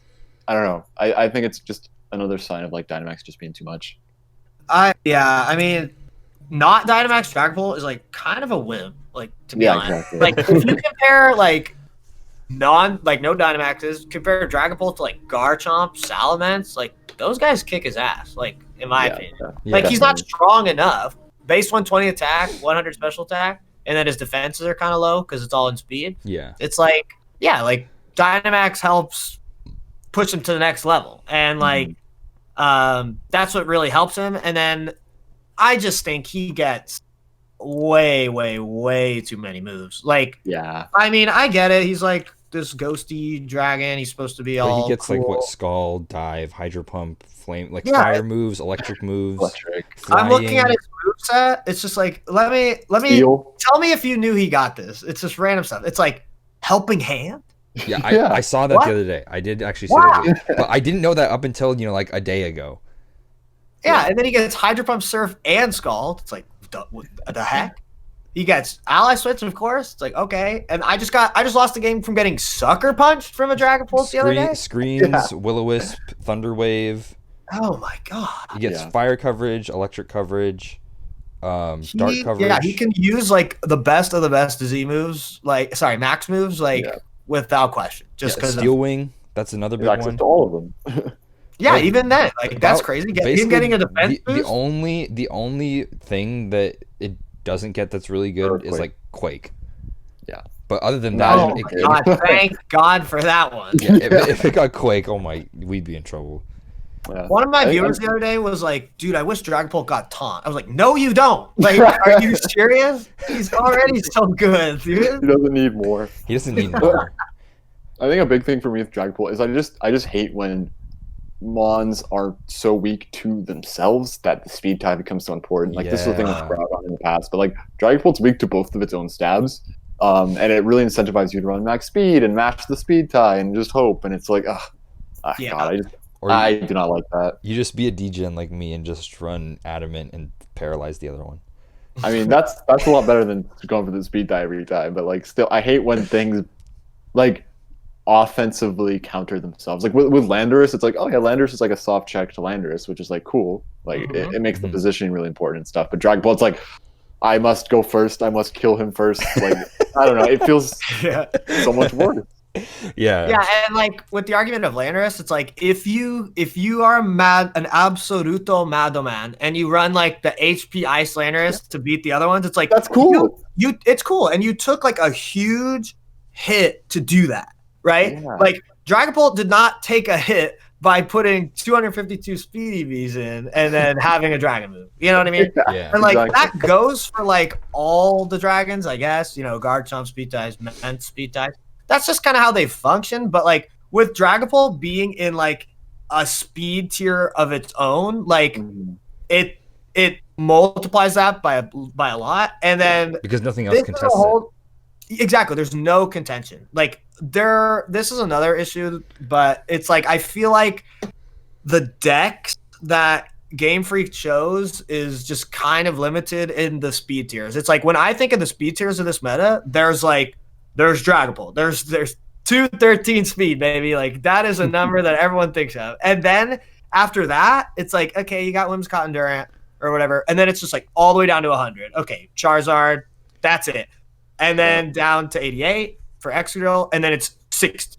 There's so little speed tiers in this game because they chose so many mons that sit at like base 60 to 80 speed, and very, very little viable mons between the speed of like 110 to 140 for Dragapult. Like Dragapult is allowed to run rampant because of there's no good Pokemon in that speed tier that he can just afford to be like adamant 52 speed EV, outspeed the whole meta, and then the rest is in HP and defense, which is like multiplied by Dynamax. You know, the fact that +1 max speed Dragapult outspeeds literally every single Pokemon in the format, bar like weather speed boosted in Tailwind, is like it outspeeds Timid, Venusaur, and Sun. Yes, it does.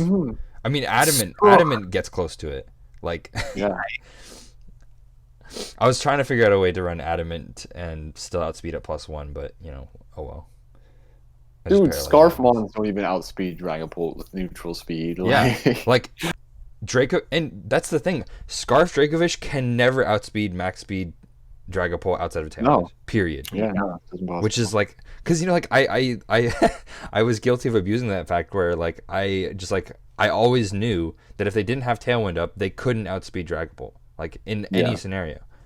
Yeah. And it's exactly.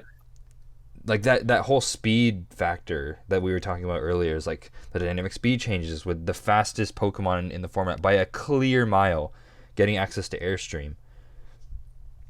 It's like it's ridiculous. It's hard to deal with. It's hard to deal with.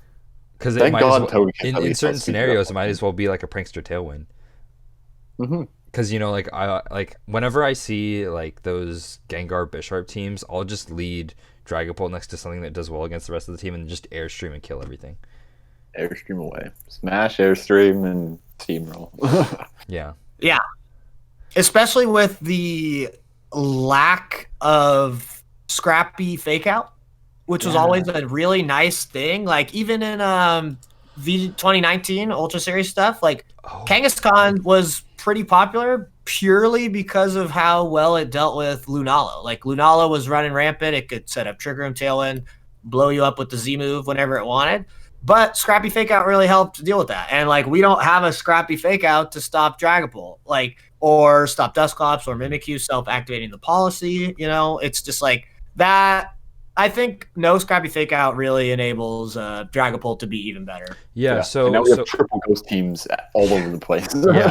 So that kind of brings up a new point, is this the differences between Fake Out. So Fake Out, like in my opinion, was like the most important move in like a lot of formats prior to this one. So like I think that Incineroar having Fake Out, like Incineroar Fake Out was the move in 2019, like across the board. Like the you know, like the paradigm goes, you know, like protect, switch, Incineroar. But so it's like Fake Out being so much weaker in this format feels, I don't know, because it makes the game so much faster paced, because with Dynamax there's no way of slowing the momentum if you're not in a good position. Yeah, it's weird to me because I think Fake Out was maybe too good before, and I feel like it is a good thing that there's more counterplay to it now, but this is too far. Yeah. Like Fake Out was, because Fake Out ultimately is a positioning tool. Like Fake Out, like as dumb as people like to make it sound, like Protect, Switch, and Incineroar, like maybe it was a bit like stupid and centralizing, but at the same time it's like that shows that the game was like, at least in some sense, like position based, you know? Yeah. Like to me, like positioning is fun. You know what I mean? Like positioning is a comeback mechanic. You know what I mean? And like I agree. Dynamax being immune to Fake Out, the Ghost running rampant, that like takes away a comeback mechanic from the game, which is something that I think we've all talked about that we like. We like consistency. We like being able to come back from a mistake early in the game through like careful play. And without that, you know, fallback comeback mechanic of Protect, Switch, and Incineroar, like it's just harder to come back from mistakes. Yeah. But I am very sorry, guys. I need to pee really, really bad. I'll be back in like 30 seconds. I'll pause the recording. All right. We took a quick break to use the bathroom, but we are back. So we were talking about positioning in general, and how like I think Dynamax really interferes with like the ability to play like a comeback game, as James put it. Yeah, because I don't think that I've played outside of best of 3, of course. I've, and also this is like early format, so like James was saying, like it's a bit different. But I think very rarely do I find myself in a position where like I'm able to play from behind. Often because like Dynamax, like I didn't get as much out of like my Dynamax as my opponent did. So you lose. Yeah. I think the board positioning, which has been such an important part of this game in the past, feels so much less valuable now. Like there are sometimes you'll have games where it's like, okay, cool, we switch a lot. Like, yeah, we're positioning, no one's popped Dynamax yet, and then it's like you wait to the end and you get the right spot, you use your Dynamax at the perfect time, and you're like, yes, this is perfect. But it feels like most of the games are not that, and most of the games are, I'm Dynamaxing turn 1, I'm clicking max airstream, and I'm gonna sweep. Like it just doesn't feel like the game is as deep as it has been in the past because of that. Yeah, so I think you bring up a good point, D, is like I think the game becomes inherently offensive because of how Dynamax works. And like how, like, I guess I don't know what the right word is necessarily, but how appealing, attractive it is to be able to get that momentum from turn 1. Too good. It's too appealing. Yeah. Yeah, it's like, once again, it's just like we are kind of forced to do that to succeed. Like, yeah, it's just, that's kind of how we have to adapt to what Sword and Shield and Dynamax has given us. And it's like, yeah, positioning has taken the back seat. Yeah. Unfortunately, because I definitely agree with what James said. Is like, I love playing that position based game where when you're making all of like the right calls and you're playing defensively and you're controlling the board and you finally get yourself into that position that you planned out 6 turns before, and then you wind up winning the game. Like, I love that. Yeah, that's good stuff. That's like, that relies on you being able to like mitigate damage and stuff, but then Dynamax is too strong, and then the best Dynamax Pokemon has Clear Body, so you can't even intimidate it. Like, yeah. It's so annoying. Yeah, it's like those grinder games, you know, like Dimitri was talking about, lots of switching. Eventually, you get into position to pop the Dynamax. Like, those games are pretty fun, and it's just like they happen, you know, what's saying, few and far between, something like that. Yeah, they just happen a lot less commonly in this kind of meta. It is almost like people Dynamax turn 1 like a lot, and that's because they got into a good lead position and they can just suffocate their opponent off of that. And those slow position games are just not as common because of how momentum based Dynamax is. Yeah, it's because it's so difficult. Like, it's so hard when there's this giant Pokemon that has like it can stack defense boosts, it can stack damage with like attack boosts, or like defensive drops. It's so hard to control that damage. You can't. There's so little ways to stop it. Mm-hmm. Yeah. Sleep powder. Yeah, like, and that ends up becoming your best play. Yeah. Which is gross. And it encourages bad play because now people are running sleep powder, and like if you have a sleep powder, you're gonna use it on other things too, and then like it sucks. Like the thing is, like one of the things with Dynamax that I think is like kind of cool is that Yawn became a thing. I think Yawn is like a really like a cool move. Like I like Yawn, but it is just not as good as sleep powder, and then so it makes stuff like sleep powder more common, and it's just like and hypnosis. Oh my god, hypnosis is the worst. Yeah, like Yawn is really good, but it's only good because of how like broken Dynamax is, you know. Yeah. And it's like I guess I'm thankful that Yawn exists, but it's like, I mean, hey, I'm playing VGC and I need to Dynamax my Pokemon too. Is it frustrating when I get Yawned? Like, hell yeah, it is. Like, but it's like that's just one of the few options we have to stopping it. Yeah. So it's like I don't think Yawn is the culprit. It's Yawn is a creation of Dynamax, you know what I mean? And see, so like the thing is like also Yawn has like creative counterplay. You can self status, you can Max Electric. You can safeguard preemptively, you can't safeguard after you've yawned, after you get yawned, of course, but unfortunately. Yeah. You can set terrain though, which is the big you can one. set terrain like that cool. that's interesting, but at the same time I think like James was saying, like Yawn is so powerful because of how crucial it can be to either force a Dynamax Pokemon out or to make it go to sleep. It's too good because of that. And then like when such amazing Pokemon get Yawn, like Togekiss, it's just a lot more common too. Yeah, and then we get centralized around moves too, and it's like, oh my god. That's an interesting point. Like a ton of new Pokemon that would never run like a sleep-inducing move before are now running Yawn. Like we see Yawn Torkoal, we see Yawn Gastrodon, Yawn Sylveon. Like Yawn is like everywhere. And then Hypnosis too. Hypnosis Ninetales. Like, oh my god, that's the worst. Hypnosis Milotic, even though you run it because you can boost your accuracy, you still go for it blind. I go for it blind. Like sometimes you got to, and it's like you have to. Yeah. And it's frustrating because we don't want to have to play to that. Yeah. But you have to. Yeah, it's so difficult to avoid being in a position where you don't feel compelled to go for the inaccurate move because of how much you can get off of it. And that's like what I kind of said is like Dynamax feels like it encourages high risk play. Yeah. Because of how much you get off of getting that one turn correctly.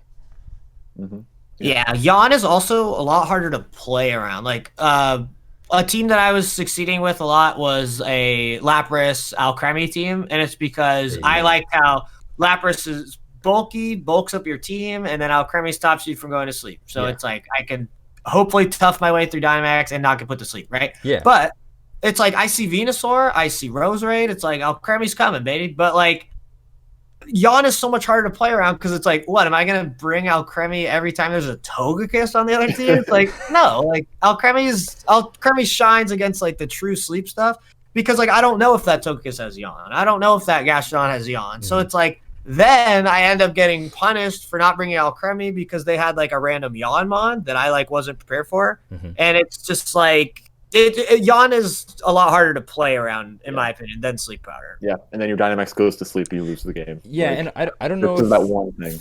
I don't know if necessarily I would say that Yawn as a move is more difficult to play around. I think it's because, namely, Togekiss gets it. Yeah, I think it's because Togekiss has such a stupidly diverse set of potential options that it has.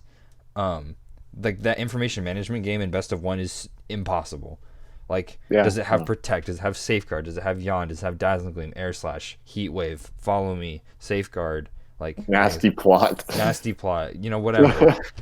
It has ally switch, freaking ally switch. Yeah, it has so many options. Like, and the reason a lot of those options are strong is because Togekiss can Dynamax. Yeah, or because Togekiss is like a really, really good way of beating other Dynamaxes. Yeah, Yeah, exactly. Yeah, like the bulky Kiss that can survive like the +2 Max Phantasm from Dragapult, and then just yawn it right back. It's like that's a very popular answer to that. And I mean, I like that we have an option to stop Dragapult, right? Yeah. It doesn't work every single time, but like it's cool that we have that option, but it's also like annoying that there's that option exists. It's like Togekiss is just so good at so many things. It doesn't allow other Pokemon to come in and try to fulfill that role. Yeah, because only 3 different Pokemon get redirection, like Butterfree, Rage Powder, and Clefairy and Togekiss follow me. I think that's it. Yeah, I think those are the only redirection Pokemon we have aside. It's so important to have that.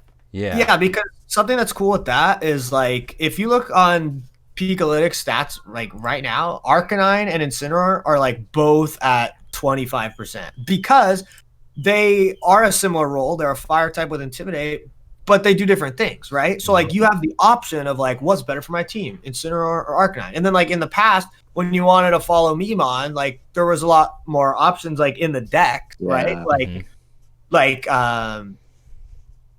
Like even Pachirisu, stuff like that. People could have Follow Me Lucario on those offensive teams. And it's just like, the only option is like there's of course Indeedee and Clef. Oh, Indeedee, But like Togekiss does other roles so much better that like there's not a whole lot of room for the other mons to shine. Yeah, and you get to play the information management mind game where they're like, what kind of Togekiss is this?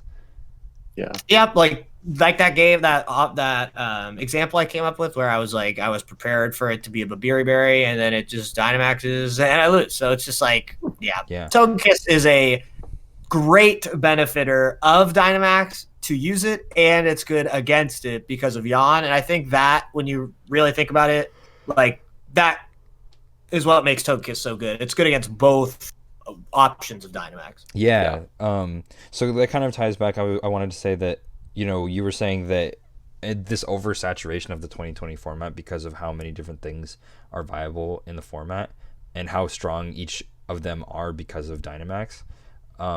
It almost seems that like because as a symptom of Dynamax, Togekiss is so incredibly strong because it has the option to both abuse Dynamax and beat opposing Dynamax. Yeah.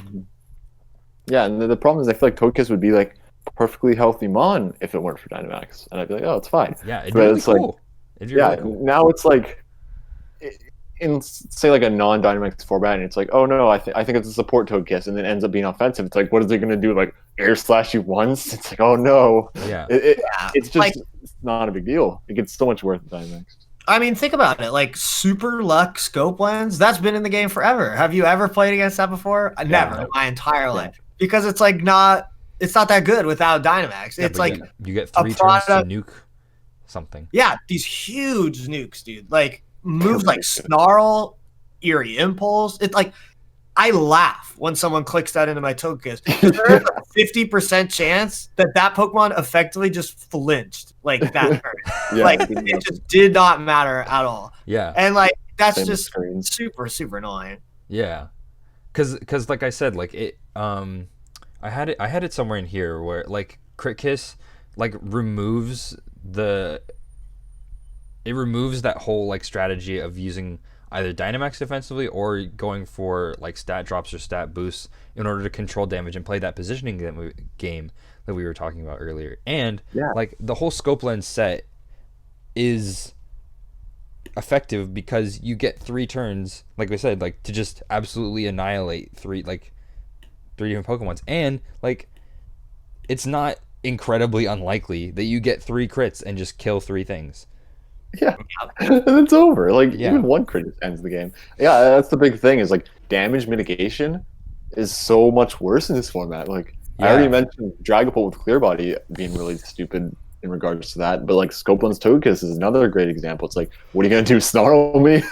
Yeah, good job, dude. Like you're just wasting a turn. And then that ties into like, oh yeah, I can't mitigate damage, I can't position the way I want to, I'm getting swept because I messed up one thing. Yeah, it all comes back to that. Or even then, it's just like I had these options that I usually would use to control damage, but it didn't matter because the mechanic ignores it. Yep. And so that kind of brought my point about like Dynamax Pokemon shouldn't be able to crit or get crit. I think Crit Kiss certainly was, embedded in that suggestion. But I do also think that random crits are pretty silly. But certainly like Crit Kiss having the option to just like without checks blow through teams just seems absolutely ridiculous to me. Thank God we have Lapras. Yeah, Lapras is the Crit Kiss destroyer, thank goodness. Yeah. Even it's only like kind of check. Like the partner still gets crit through Aurora. Yeah. Yeah. And on even like a slightly bulky Togekiss, like Gmax Resonance is only gonna like 3-hit KO Max Togekiss. Yeah. Mm-hmm. And it could be weakness policy. And it could be weakness policy, and then it doesn't matter. And then it'll just still get the 1/8 super luck crit on you and kill you. Yeah. Yeah. Onto the partner. In regards to Lapras, I think that brings up a point I was thinking of. Is that like Lapras is like the only Dynamax Pokemon that lets you play more defensively, and I feel like maybe if Dynamax was balanced more around being able to play defensively, it'd be a lot more healthy. But 99% of the time, you use it just to kill things. This is why I really like Lapras, though, is that you can Dynamax it, and you're not doing ridiculous damage. You're just setting up for your whole team. You're setting up for Dusclops Conk in the back to sweep, which I don't know. It feels a lot better, and I wish Dynamax was more like that than like Dragapult Togekiss stuff. Yeah, I do like Lapras a lot because I like you, James. At the beginning of Series 3, I built a Lapras Alchemy team. It was the one that I used when I went to like the very first, like on day 1 of the format. I used Lapras Alchemy, and I was using that team for a while, and I really liked getting to use Resonance because of how consistent it was. As Lapras as a Gigantamax mon is incredibly consistent because there's like very little to it other than what you know about it. Because like you were saying, James, like on Team Preview, you see a Lapras, you know exactly what it's gonna do. Like, yeah, and you can play around not activating weakness policy really well. Like you can follow me away like annoying self procs. Like, and Lapras is just like a standard Pokemon that it's predictable. Like you know how to manage like what it does because you have the information about what it does. Yeah, I think Lapras is the most honest D-Max and G-Max Pokemon in the whole game, probably. Yep, for sure. Definitely. Yeah, I really like the Aurora Veil, and like like the popularization of the Light Clay set. I love it. Like I think it's a sign of like a more consistent style of play. Yeah, if all Dynamax was like Lapras, I think we'd be in a much better spot. But unfortunately, Lapras is like very unique. Yeah, and even then, like at times, like Lapras is hard to use because teams like Dracozold exist. I'm sorry. Yeah. It's not Dracozold's fault, it's Dynamax. Yeah, because like Bolt Beak would be a really interesting move if it weren't for Dynamax. Like and like the fossils in general like would be really Fossils pretty dumb in general though, but yeah. Yeah, but I mean like if some guy's coming in just clicking an 80% Volt Beak on me, like it's just like pretty frustrating. But like then if it was supported by stuff like I used like Gravity Sableye and P-Blade's Groudon in 2016. It's like okay, if Dracozold is supported by like Gravity stuff, it's like okay, cool. Like he had to commit his team to setting up support for it. He's going all in on this. Like he needs to get it into a good position and stuff like that. But obviously, Dynamax bypasses the need for setup and a deeper commitment of team building for it. Yeah. And then it brings back the whole hacks thing because now like you can Dynamax your Dracozold, but then if Dynamax wears off, now you have Hustle, and like same thing applies to Durant. And then games can come down to do I hit my Hustle moves in the end game? I don't know, and it's like So one of the things I think James used a really interesting word, which was commitment.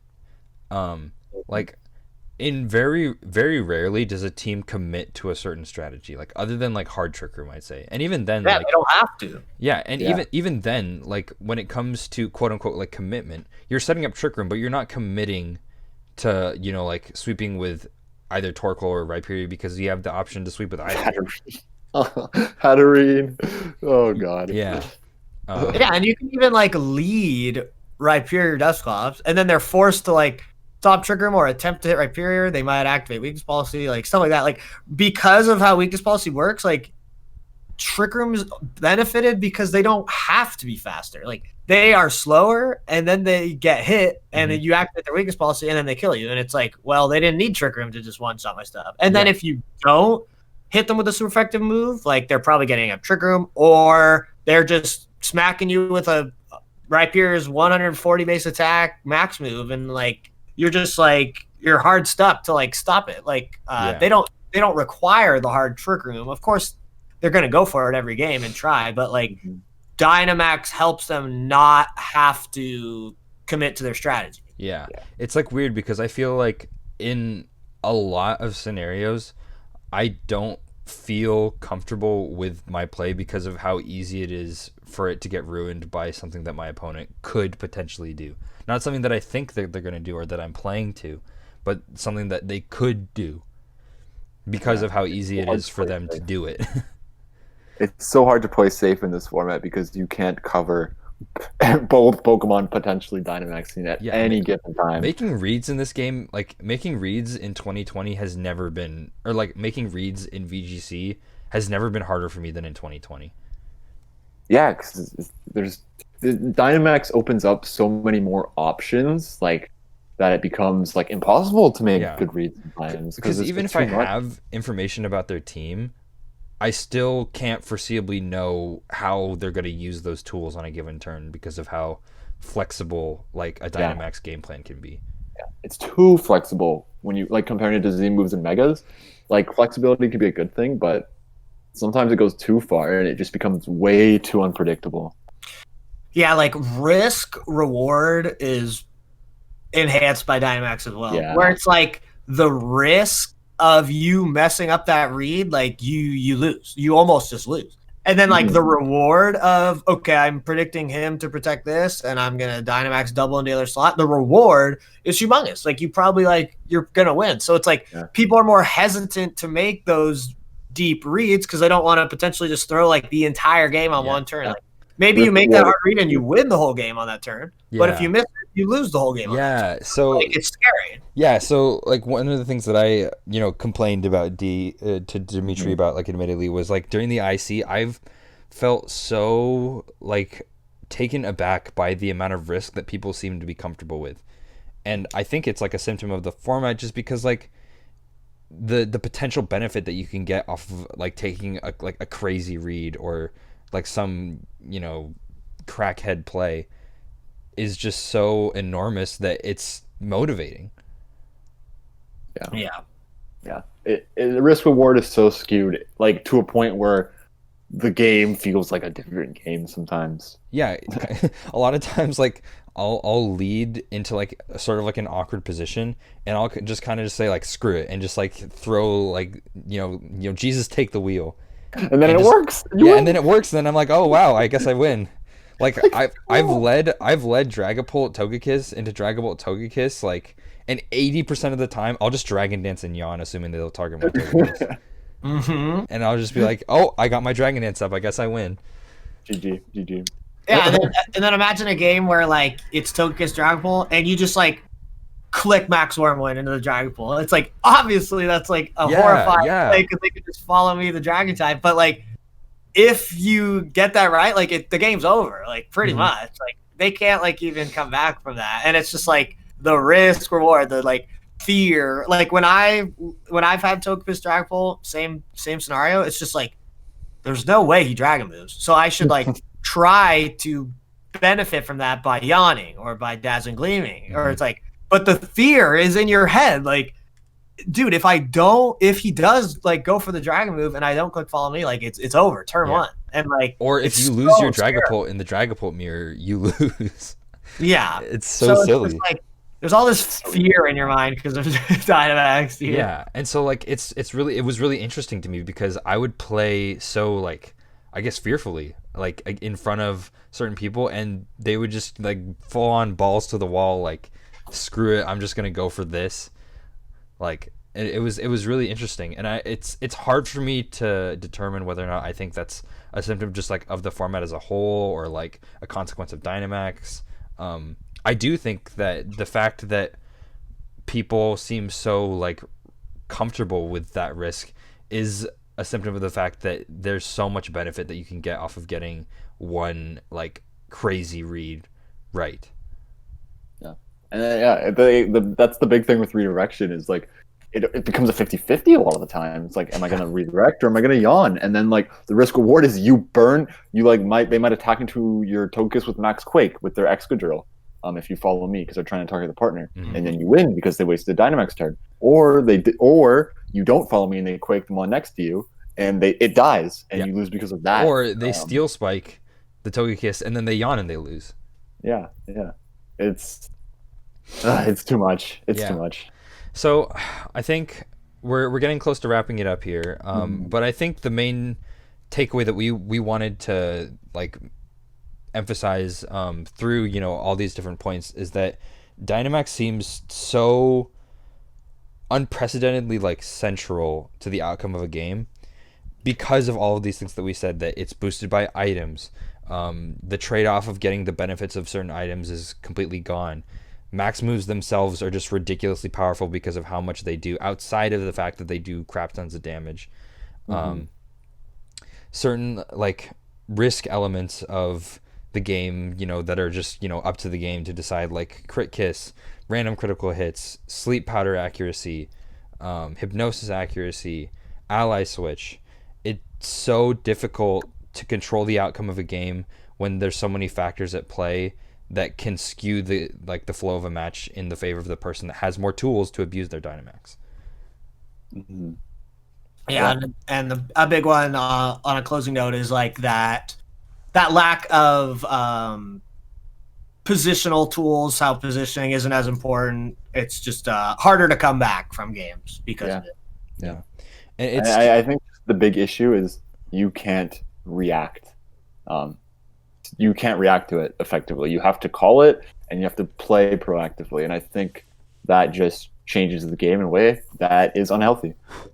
Yeah, and so, unfortunately, we're in a scenario where we don't get a whole lot of opportunities to showcase the format in best of 3. So, a lot of this is coming from our experience in things like the IC, and, James does a lot of best of 1 laddering on his stream, which you should go check out after this. Thank you. Yeah, of course.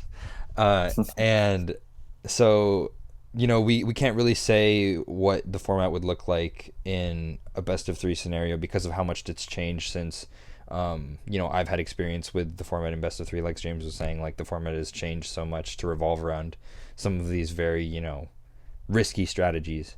But in general, I do think that, if we're looking at this format critically, the main thing that pushes the problems over the edge that I think we've had in other formats, the thing that pushes it over the edge is, the factor of Dynamax making a ton of strategies viable, destroying the information management game on Team Preview, at least in terms of best of 1, and deepening the game to a point where it's difficult to foreseeably predict the outcome of even a single turn. Yeah, I agree. Yeah. Totally agree. So that was our thoughts on I'll just say like the 2020 format as a whole, with some, comparisons to previous formats. Because, like the evaluation of a format is almost always in comparison to previous formats. And yeah, hopefully some of you are still listening, those of you that care enough. I know this was about 2 hours long. But certainly we've had a lot of time to collect our thoughts about the format in general, and hopefully we were, effective in getting some of those out. And certainly I don't want to be the one to come on here and say like, oh, Pokemon's a bad game now, like don't play it. Like it's not worth your time. Like I still really, really enjoy playing the game. And even though Dynamax isn't an incredibly healthy mechanic, admittedly, in best of 1, like I still, you can still be one of those people and, abuse the benefits of it that we talked about. But yeah, Pokemon's still a great game, and there's so much potential for growth. I think I very strongly believe in a lot of the balancing suggestions that all three of us brought up. And so yeah, so if I'm gonna leave our Twitters in the description of the video. If you ever wanted to have any sort of discussion with me or Dimitri, and I'll let James decide if he is comfortable with that. Feel free to just message us or add us on Twitter and ask us questions about like thoughts on the format, advice on team building, like anything, like we all the whole point of like this channel was to hopefully provide an outlet for people to go to and look at some hopefully informed thoughts about the shape of the format. And 2020 has seen such a huge explosion in the amount of people that are playing, because I've had plenty of friends get involved in the game, and it's really great to see, and we want to encourage that growth. So feel free to interact with us through those platforms, but I think we will call it for this this podcast. I'm not quite sure what the topic of our next video is, but we're hoping to hopefully get some content out over the summer. With tournaments not going on, I'm sure that we have time to dedicate to continue to think critically about the format. But yeah, I think we'll cut it off there, and thanks for listening. Yeah, thank you. Yeah, thank you guys very much for having me. I had a great time, and yeah, I think we had a lot of great points, and I think people will love to listen. Yeah, I think it was a great discussion, and we will see you guys in the next iteration of the Three Halves podcast.